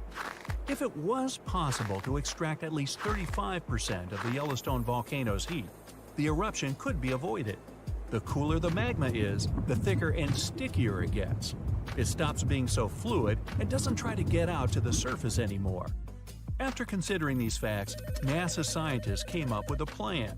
they suggested drilling a 6 miles deep well and pumping down cold, pressurized water. The temperature of the water that would get back to the surface would be approximately 662 degrees Fahrenheit. This way, the heat would be gradually extracted from the volcano. And if a geothermal plant was built on the site, it would generate plenty of electric power. It would be very simple to produce, and its price would be very alluring, about 10 cents per kilowatt hour. At first glance, it was an amazing idea, but sometime later, it started to receive a lot of criticism. Imagine drilling through the Earth's crust, getting deeper and deeper, and then wham bam, you hit a hypothermal pocket. Uh-oh, get ready for a catastrophe. This can release gases that are likely to cause a series of super powerful explosions. In the worst-case scenario, it may even trigger a full-scale volcanic eruption. Now, you already know about its catastrophic outcomes, from fountains of lava and avalanches of molten rocks to climate changes all over the globe. Yeah, not good. Or let's say you're drilling a well to deliver cold water to the volcano, and then you suddenly hit its magma chamber. In this case, instead of cooling the giant down, you'll make the top of the magma chamber much more fragile than it used to be, and the whole construction will be at risk of collapsing at any moment. And don't forget that your drilling may also release toxic gases. They often accumulate at the top of the reservoir with magma. Can it get any worse? Well, yes it can. The whole process would stretch for more than 16,000 years. This method is too risky to cool the volcano down as fast as people would probably want. And scientists aren't even 100% sure that when the cooling system construction is finished, the volcano will stay cold for at least another 100 years. And last but not least, the project of making the Yellowstone supervolcano a bit cooler would cost a mind-boggling $3.5 billion. A huge price for something that might not work out altogether. Oh, by the way, Yellowstone isn't the only volcano that has a lava dome that's lifting at the moment. Lava domes are created when magma gets to the surface and then gathers around the vent. Scientists have found one of those inside an underwater volcano in Japan. This dome is more than 2,000 feet high and more than 6 miles wide. Even though the Japanese supervolcano seems to be sleeping, experts don't let their guard down. A volcanic system can go from being calm and docile to teetering on the edge of an eruption in the blink of an eye. Another massive dome is growing in the central Andes, on top of the planet's largest active magma store. The Altiplano Puna Plateau, well there's a tongue twister, and where the dome was found, is the second highest plateau in the world, and the dome itself is more than half a mile tall. You might wonder how come experts have known nothing about this enormous uplift until recently. The answer is simple. It was hidden within the plateau. It's an arid region littered with volcanoes, and it stretches for thousands of miles.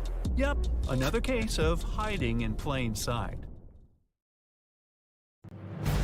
When you think of a volcano, what's the first thing that comes to mind? Streams of red, steaming hot lava pouring over the sides? Dark clouds of ash rising high into the sky? Maybe you think of a relaxing hot spring. Ah, that's nice. Well, we all imagine one thing, a cone-shaped mountain looming over the horizon. But it can be as green and lush as any other mountain. At the top, of course, there's a giant hole, like an opening that goes all the way down. Inside, there's lava and gases being pushed outside. Lava is so hot that if you were standing at the top of the volcano and looked down, your face would feel as red as the color of that liquid rock oozing out. A volcanic eruption never comes without consequences for us. And I'm not just talking about people living nearby. The impacts are usually felt on a global scale, too. Can't fly for a while because of the blanket of ash released in the air. Not to mention, it might be a bit tricky to breathe. Carbon dioxide, sulfur dioxide, and plenty of other toxic gases whose names immediately take you back to your high school chemistry class. Funny enough, most of that cloud rising out of a volcano is just water. Well, vaporized from those scalding temperatures. But before any volcano erupts, it goes through stages like an angsty teen. First, magma. That's lava before it erupts onto the surface and gets its name change. starts moving underneath the volcano. This causes earthquakes that get worse and more dangerous over time. Then, steam and different gases start spewing out of holes in the planet's crust. Our Earth resembles a tea kettle about to whistle. When the gas emissions and earthquakes get more massive, it usually means the volcano is about to blow its top. But those first stages can take years before an eruption happens. Then, the magma starts building up. With more and more pressure, it's planning to make its great escape. It's hard to notice this happening if you don't have the proper equipment. Good thing scientists do, and they've got us covered. The volcano becomes more active by the minute. Ash starts coming out and spreading in the air, creating ominous clouds that turn day to night. With the magma building up, an eruption is imminent. Then, boom! The surface gives in under the pressure below. The magma makes its exit. It's now lava, spewing out the top and flowing down the sides of the mountain. None of this sounds very appealing. So, what if it never happened? What if there were never any volcanoes at all? Would Earth still be the same? Not at all. If volcanoes never existed, there wouldn't be an atmosphere. When our planet was still just a young pup, volcanic gases are what created our protective bubble that allows you and me to breathe right now. They also played a big part in shaping the land and oceans. 4 billion years ago, Earth was still forming. It didn't look anything like the pale blue dot we know today.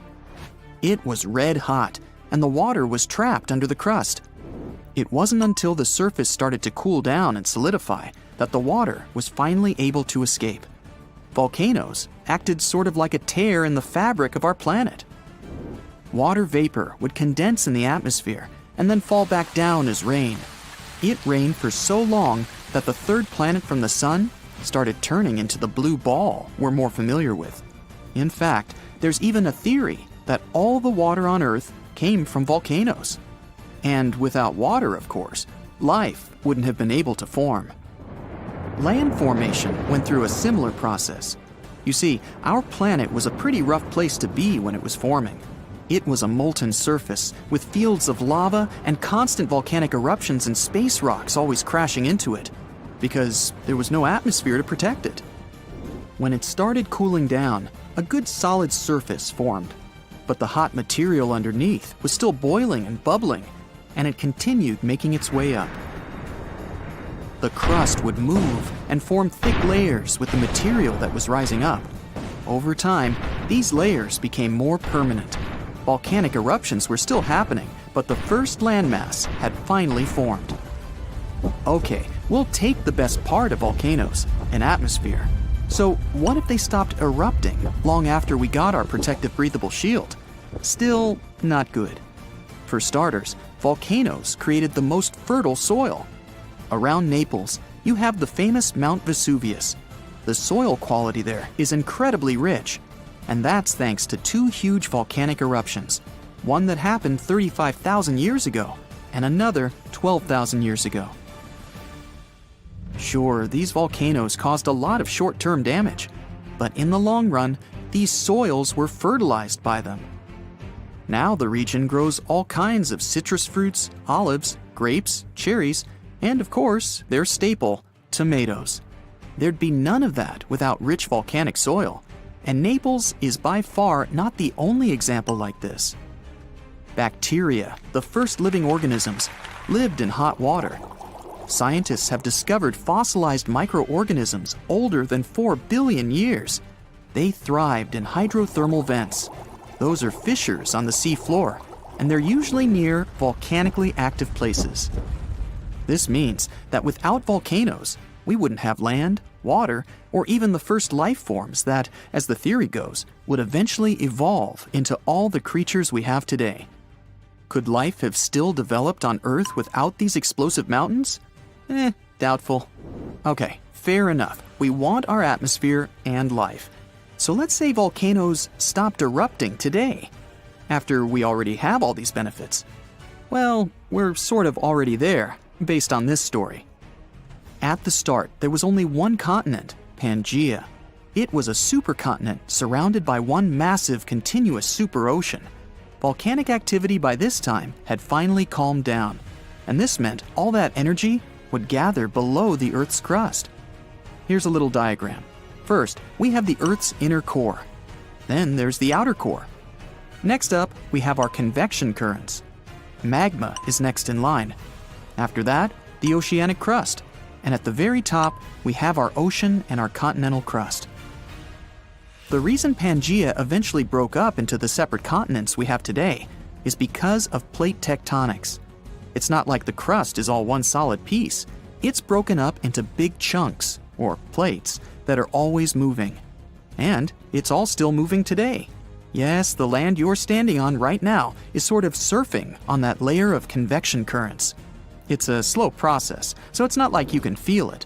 Pangaea didn't break apart all at once. It took tens of millions of years. When the plates move, they cause earthquakes and volcanic activity. They create mountains too.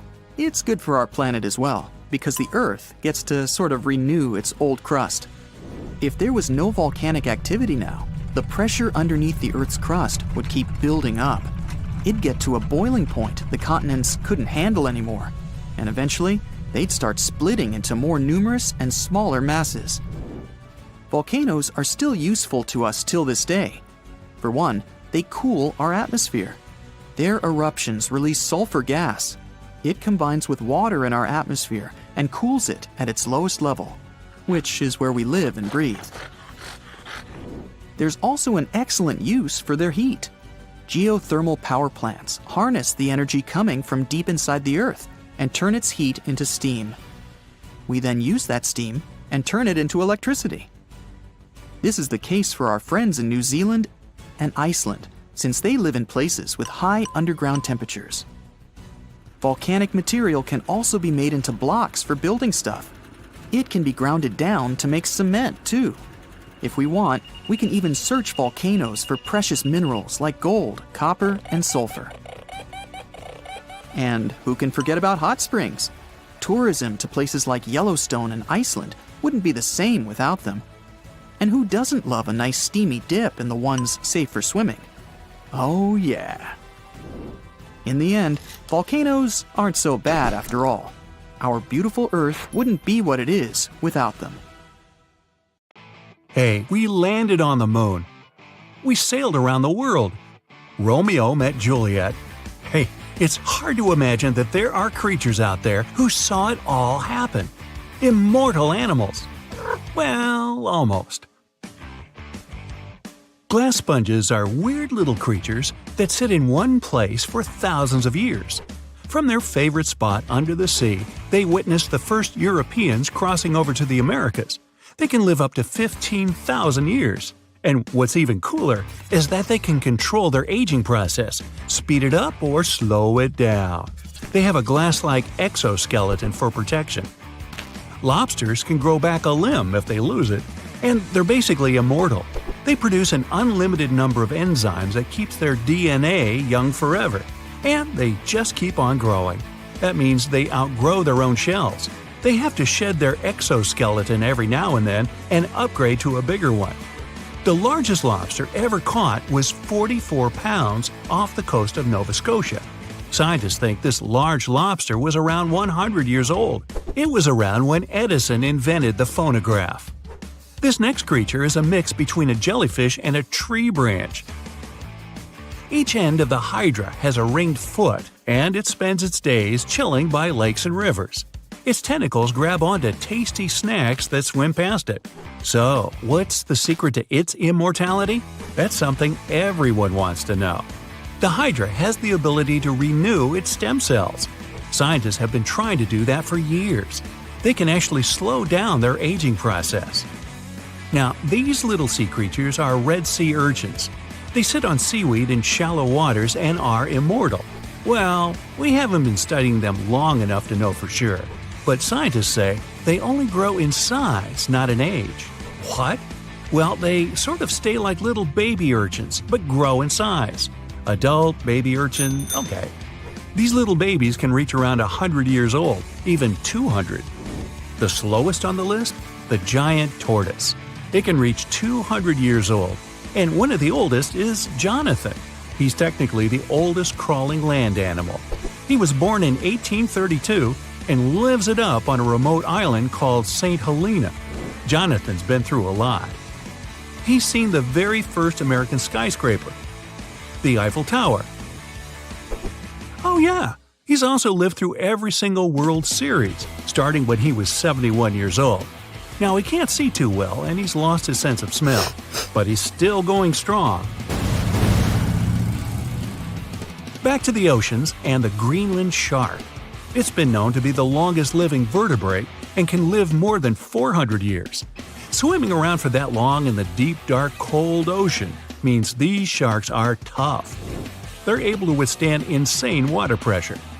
Sharks are one of the only creatures today that haven't been affected too much by evolution.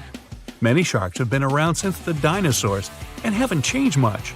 Scientists found out that they grow around a half an inch per year. So, with a little bit of quick math, they can easily find out the age of these tough sharks.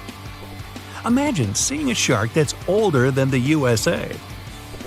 This next creature is probably the most durable, indestructible, and cutest on the list. It's called a tardigrade, but scientists nickname it water bear because I guess it looks like one. But it's not exactly bear size. It has 8 legs and hands with a strange little nose. And these bizarre microscopic creatures are indestructible. They're known to live in the most extreme places on the planet. They're fine with temperatures as high as 300 and as low as minus 330.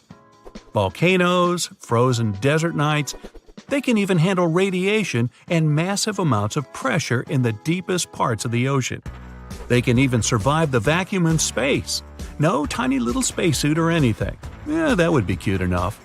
So far, they've survived 10 days on the outside of a spaceship, but they could probably do longer. Tardigrades might be able to outlive humans if there's some sort of worldwide catastrophe. Microscopic organisms in charge of the planet. Wonder what that would look like.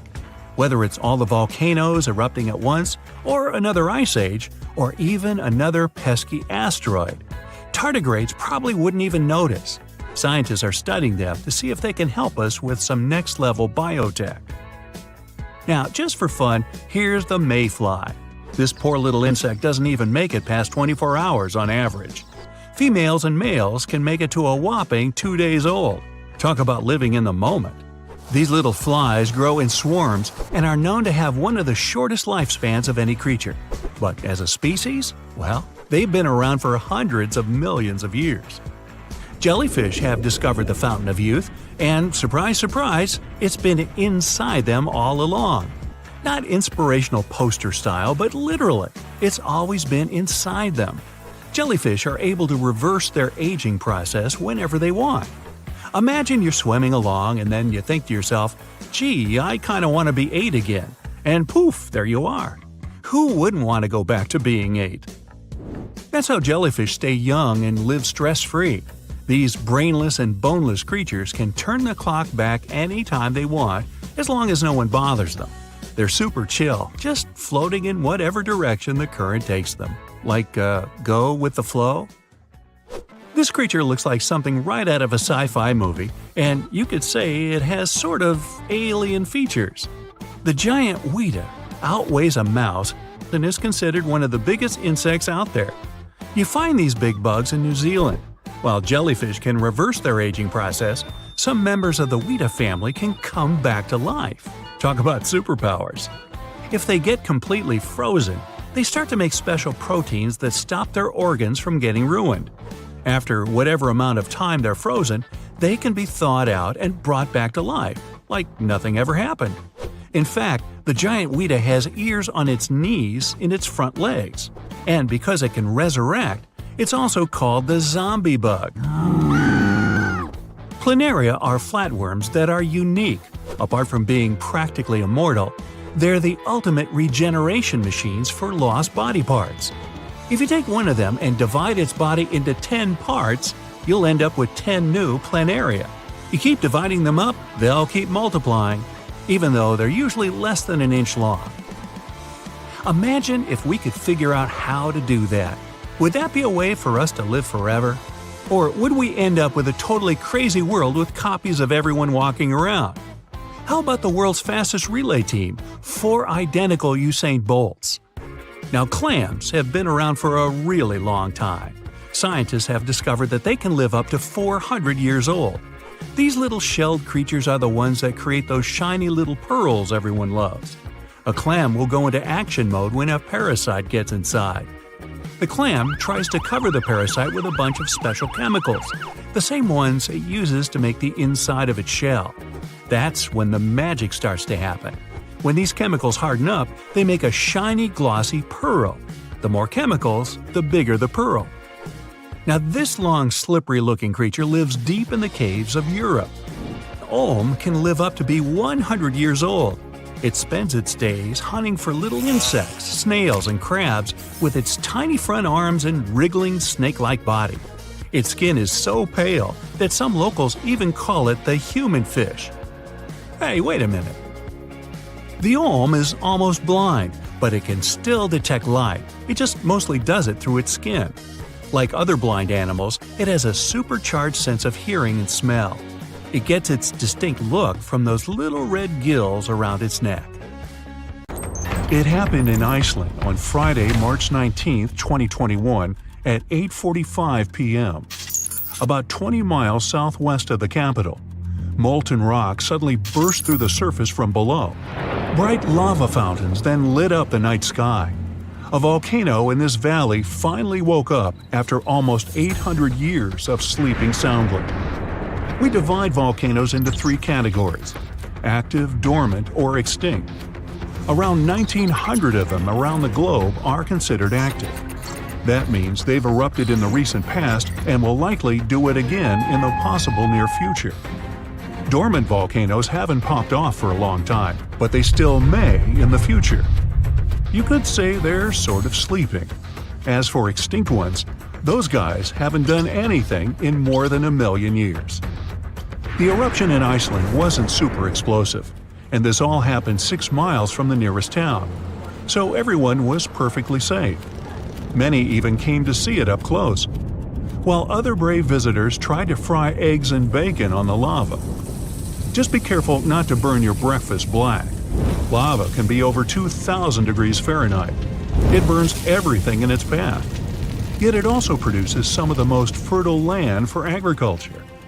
This eruption gave a relatively small amount of lava at first, but it's been spreading across the valley in different directions, forming a sort of shield that's constantly growing. You can never really predict how fast a lava flow will be until you see it. It all depends on how thick it is and how steep the mountain slope. Lava can ooze slowly at about 20 feet a minute, a fraction of the average person's walking speed.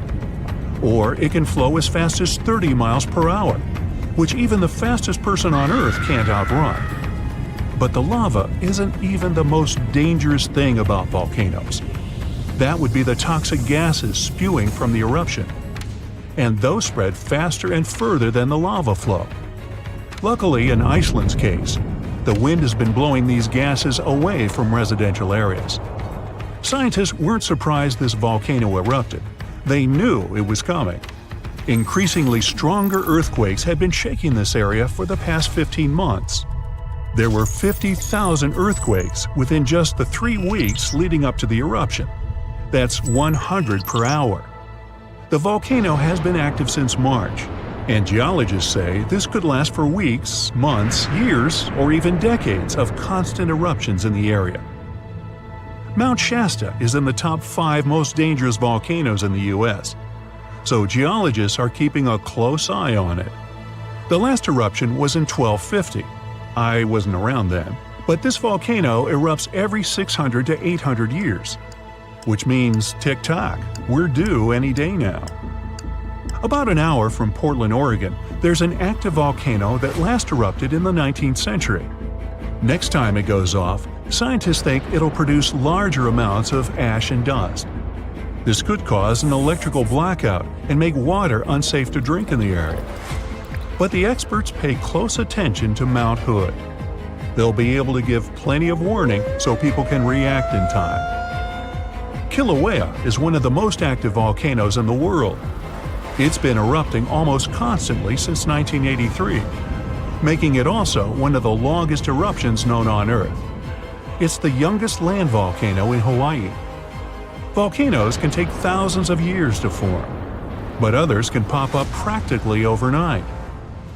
A volcano in Mexico just erupted in an open field in 1943 and started growing from there. Within a year, it was almost 1,500 feet tall. When the eruptions finally stopped 9 years later, the mount had reached a height of over 9,200 feet. Mount Fuji is an iconic symbol of Japan. The last time it erupted was in 1707, and it sent a shower of burning rocks as far as 60 miles away. If a similar eruption happened today, Tokyo would be within that vicinity. Mount Fuji is right on the Ring of Fire, that horseshoe-shaped region in the Pacific Ocean full of active volcanoes and earthquakes.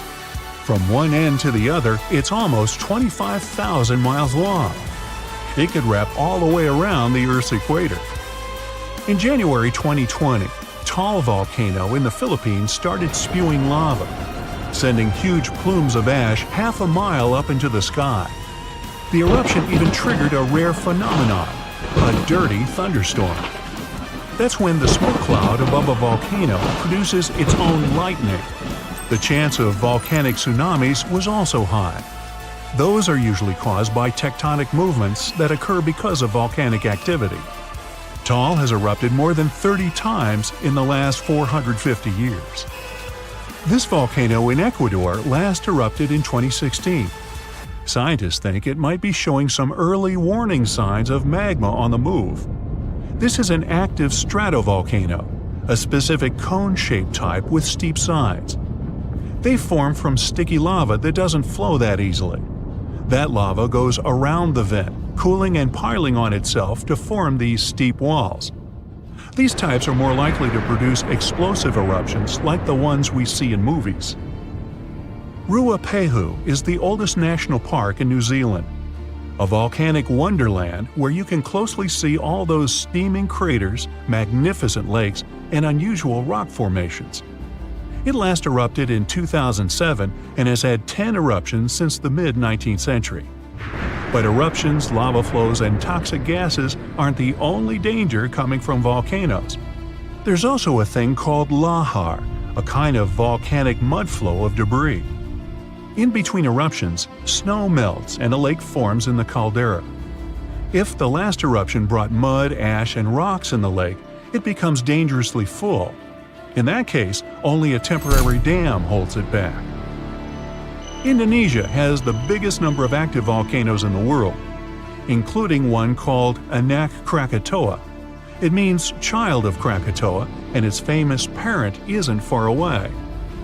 A huge tsunami in 2018 partially woke Junior, a scary thought since Senior had one of the most powerful eruptions ever seen on this planet in 1883. Krakatoa's boom was the loudest sound ever heard. People over 2,000 miles away could hear the explosion. The sound wave circled the globe 7 times, and scientists say it's hard to predict this volcano's eruption patterns. Mount Yellowstone in Vanuatu is one of just a few volcanoes in the world where you can see a lava lake. Tourists even go there to peer over the edge and get a look at the burning, bubbling lake below. Well, except for when the volcanic activity goes to levels 3 and 4 out of 5. That means there are more intense earthquakes, volcanic tremors, or steam, gas, or ash ejections. Then this place is off limits because, duh. This volcano in the DR Congo has the most active and largest lake volcano in the world. And all that lava is unusually fluid, meaning it travels faster and further than the stuff coming out of most volcanoes. It's certainly not amongst the tallest ones, but Ethiopia's Erta Ali is unique in that it has a lava lake almost constantly, which is pretty rare. The locals call it a smoking mountain because its lava lake often causes eruptions. This volcano is near the Danakil Depression, one of the hottest places on our planet. Merupi has been erupting on a regular basis since the mid-16th century. This volcano helps scientists do crucial research on how eruptions work and how they can warn people in time. After it was dormant for a while, this volcano in central Mexico sprang back to life in 1994. Ever since then, it's been producing huge mud flows and strong explosions in unpredictable intervals. In the past, enormous eruptions coming from this giant buried entire cities in pyramids. Imagine staying in a hotel and waking up to the magnificent view of a massive volcano covered in glowing rivers of lava and clouds of ash. When it lets off heat, visitors to this area in Guatemala take a chance to roast some marshmallows there. One of the most active volcanoes on Earth is on a small island north of Sicily. Stromboli has regular explosions, together with glowing lava coming from vents inside the crater. Not too far away is Etna, Europe's most active volcano and one of the biggest continental ones in the world. By the way, Earth definitely isn't the only planet with volcanoes. The largest one in our solar system is on Mars. It would cover the entire state of Arizona, and it rises nearly 3 times higher than Mount Everest. Ooh, don't look down. Day 1. A small but powerful tremor is shaking the city of Naples, Italy. The news networks are reporting on the event. The experts believe that Mount Vesuvius, the stratovolcano on the Gulf of Naples, will explode soon. But when? It's erupted many times in the past. In fact, that's how it got its shape. It's made of multiple layers of hardened lava, pumice, and ash. Vesuvius last erupted in 1944, but a major blast happened there nearly 2,000 years ago. It buried the Roman towns of Pompeii and Herculaneum and decimated the surrounding areas. Today, 3 million people live less than 20 miles from the volcano, and 600,000 live in the danger zone. Large eruptions happen every few thousand years, usually after long periods of calm. And the trouble is, Vesuvius is long overdue for its next one. This time, though, the volcano is being watched by the Vesuvius Observatory. It has seismic stations, special GPS arrays, and satellite-based radar to help it measure ground movement. They also have special equipment to test the chemicals found in the gases coming from the volcano. All of this helps the experts work out whether it's about to go off. But will it? Right now, the magma is more than 6 miles from the surface. Things seemed safe yesterday, but now they're about to take a turn for the worse. Day 3. Another tremor comes in measuring 3 on the Richter scale. All the equipment that's installed near the volcano is now going off. The magma is pushing upwards. It's not at the surface yet, but Vesuvius is definitely restless. 2 more tremors follow in the afternoon. They don't feel like regular earthquakes, and geologists can see the difference in their seismographs. Volcanic quakes register about 4 to 5 less on the Richter scale.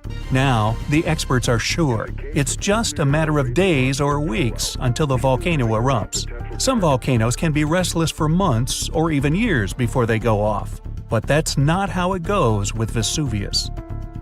Day 4. The ground starts to crack open, as if a giant creature is trapped in the Earth's crust and is trying to desperately get out for some air. Steam escapes from the little cracks in the soil. Certain areas are hotter than others. If you went there, it would feel like you walked straight into an oven, and it would be hard to breathe. Some sheep got too close to the mountain and passed out. When the farmer found them, he almost collapsed too, not from the heat, but from the gases. Carbon dioxide and hydrogen sulfide are being released into the air. The entire area around the volcano smells like rotten eggs, and many of the forest animals are now staying clear. The nearby trees have been absorbing these gases from the soil for days on end now, and they're starting to turn brown. The carbon dioxide levels in the area are skyrocketing, and all the detectors are beeping constantly. Day 6.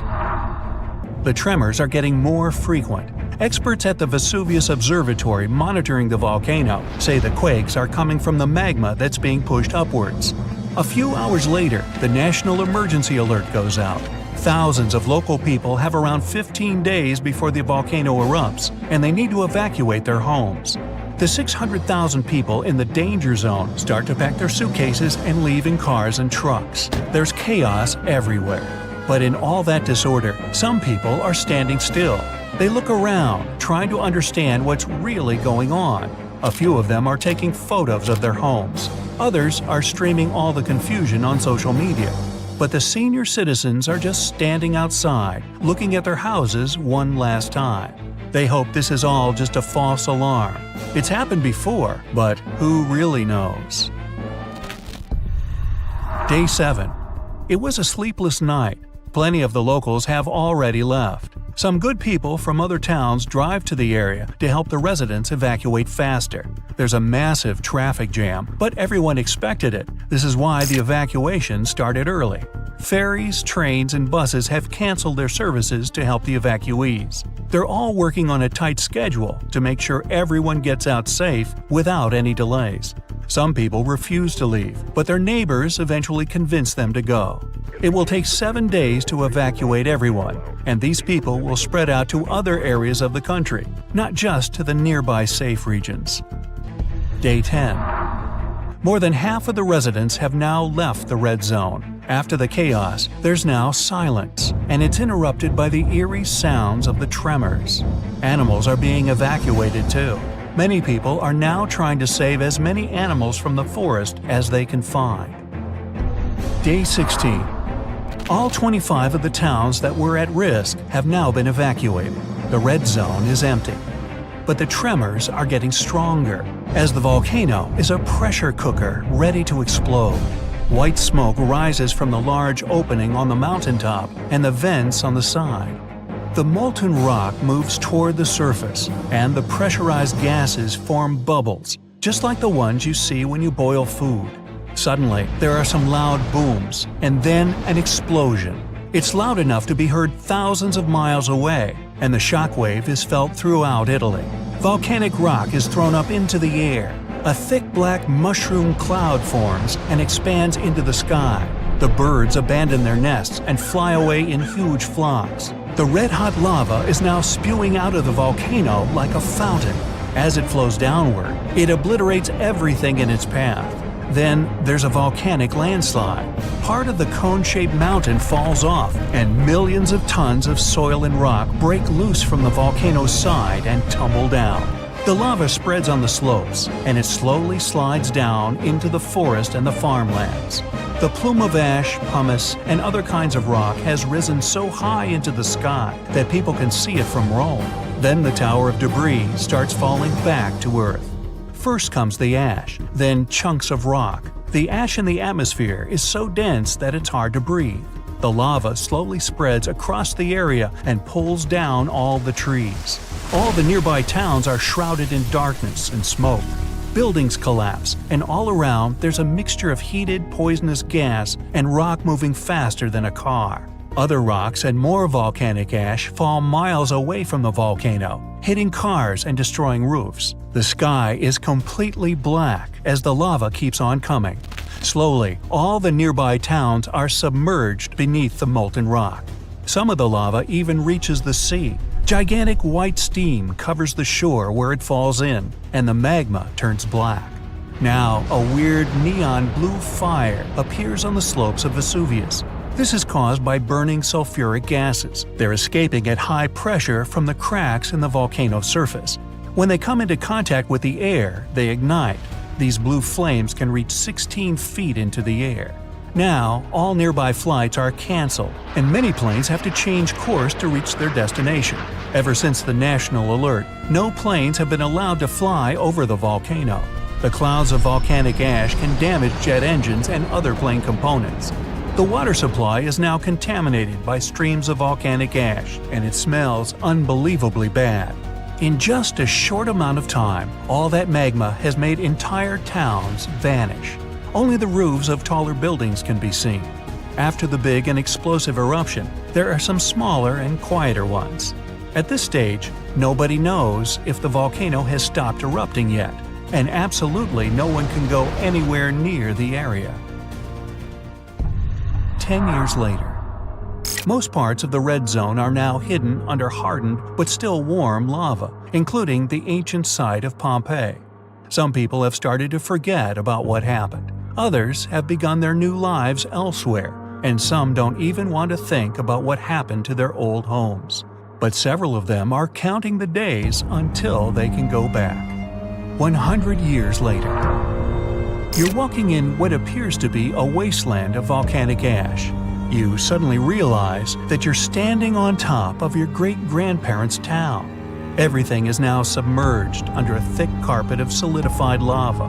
But below it all, just about everything is still intact, completely frozen in time. That's it for today. So hey, if you pacified your curiosity, then give the video a like and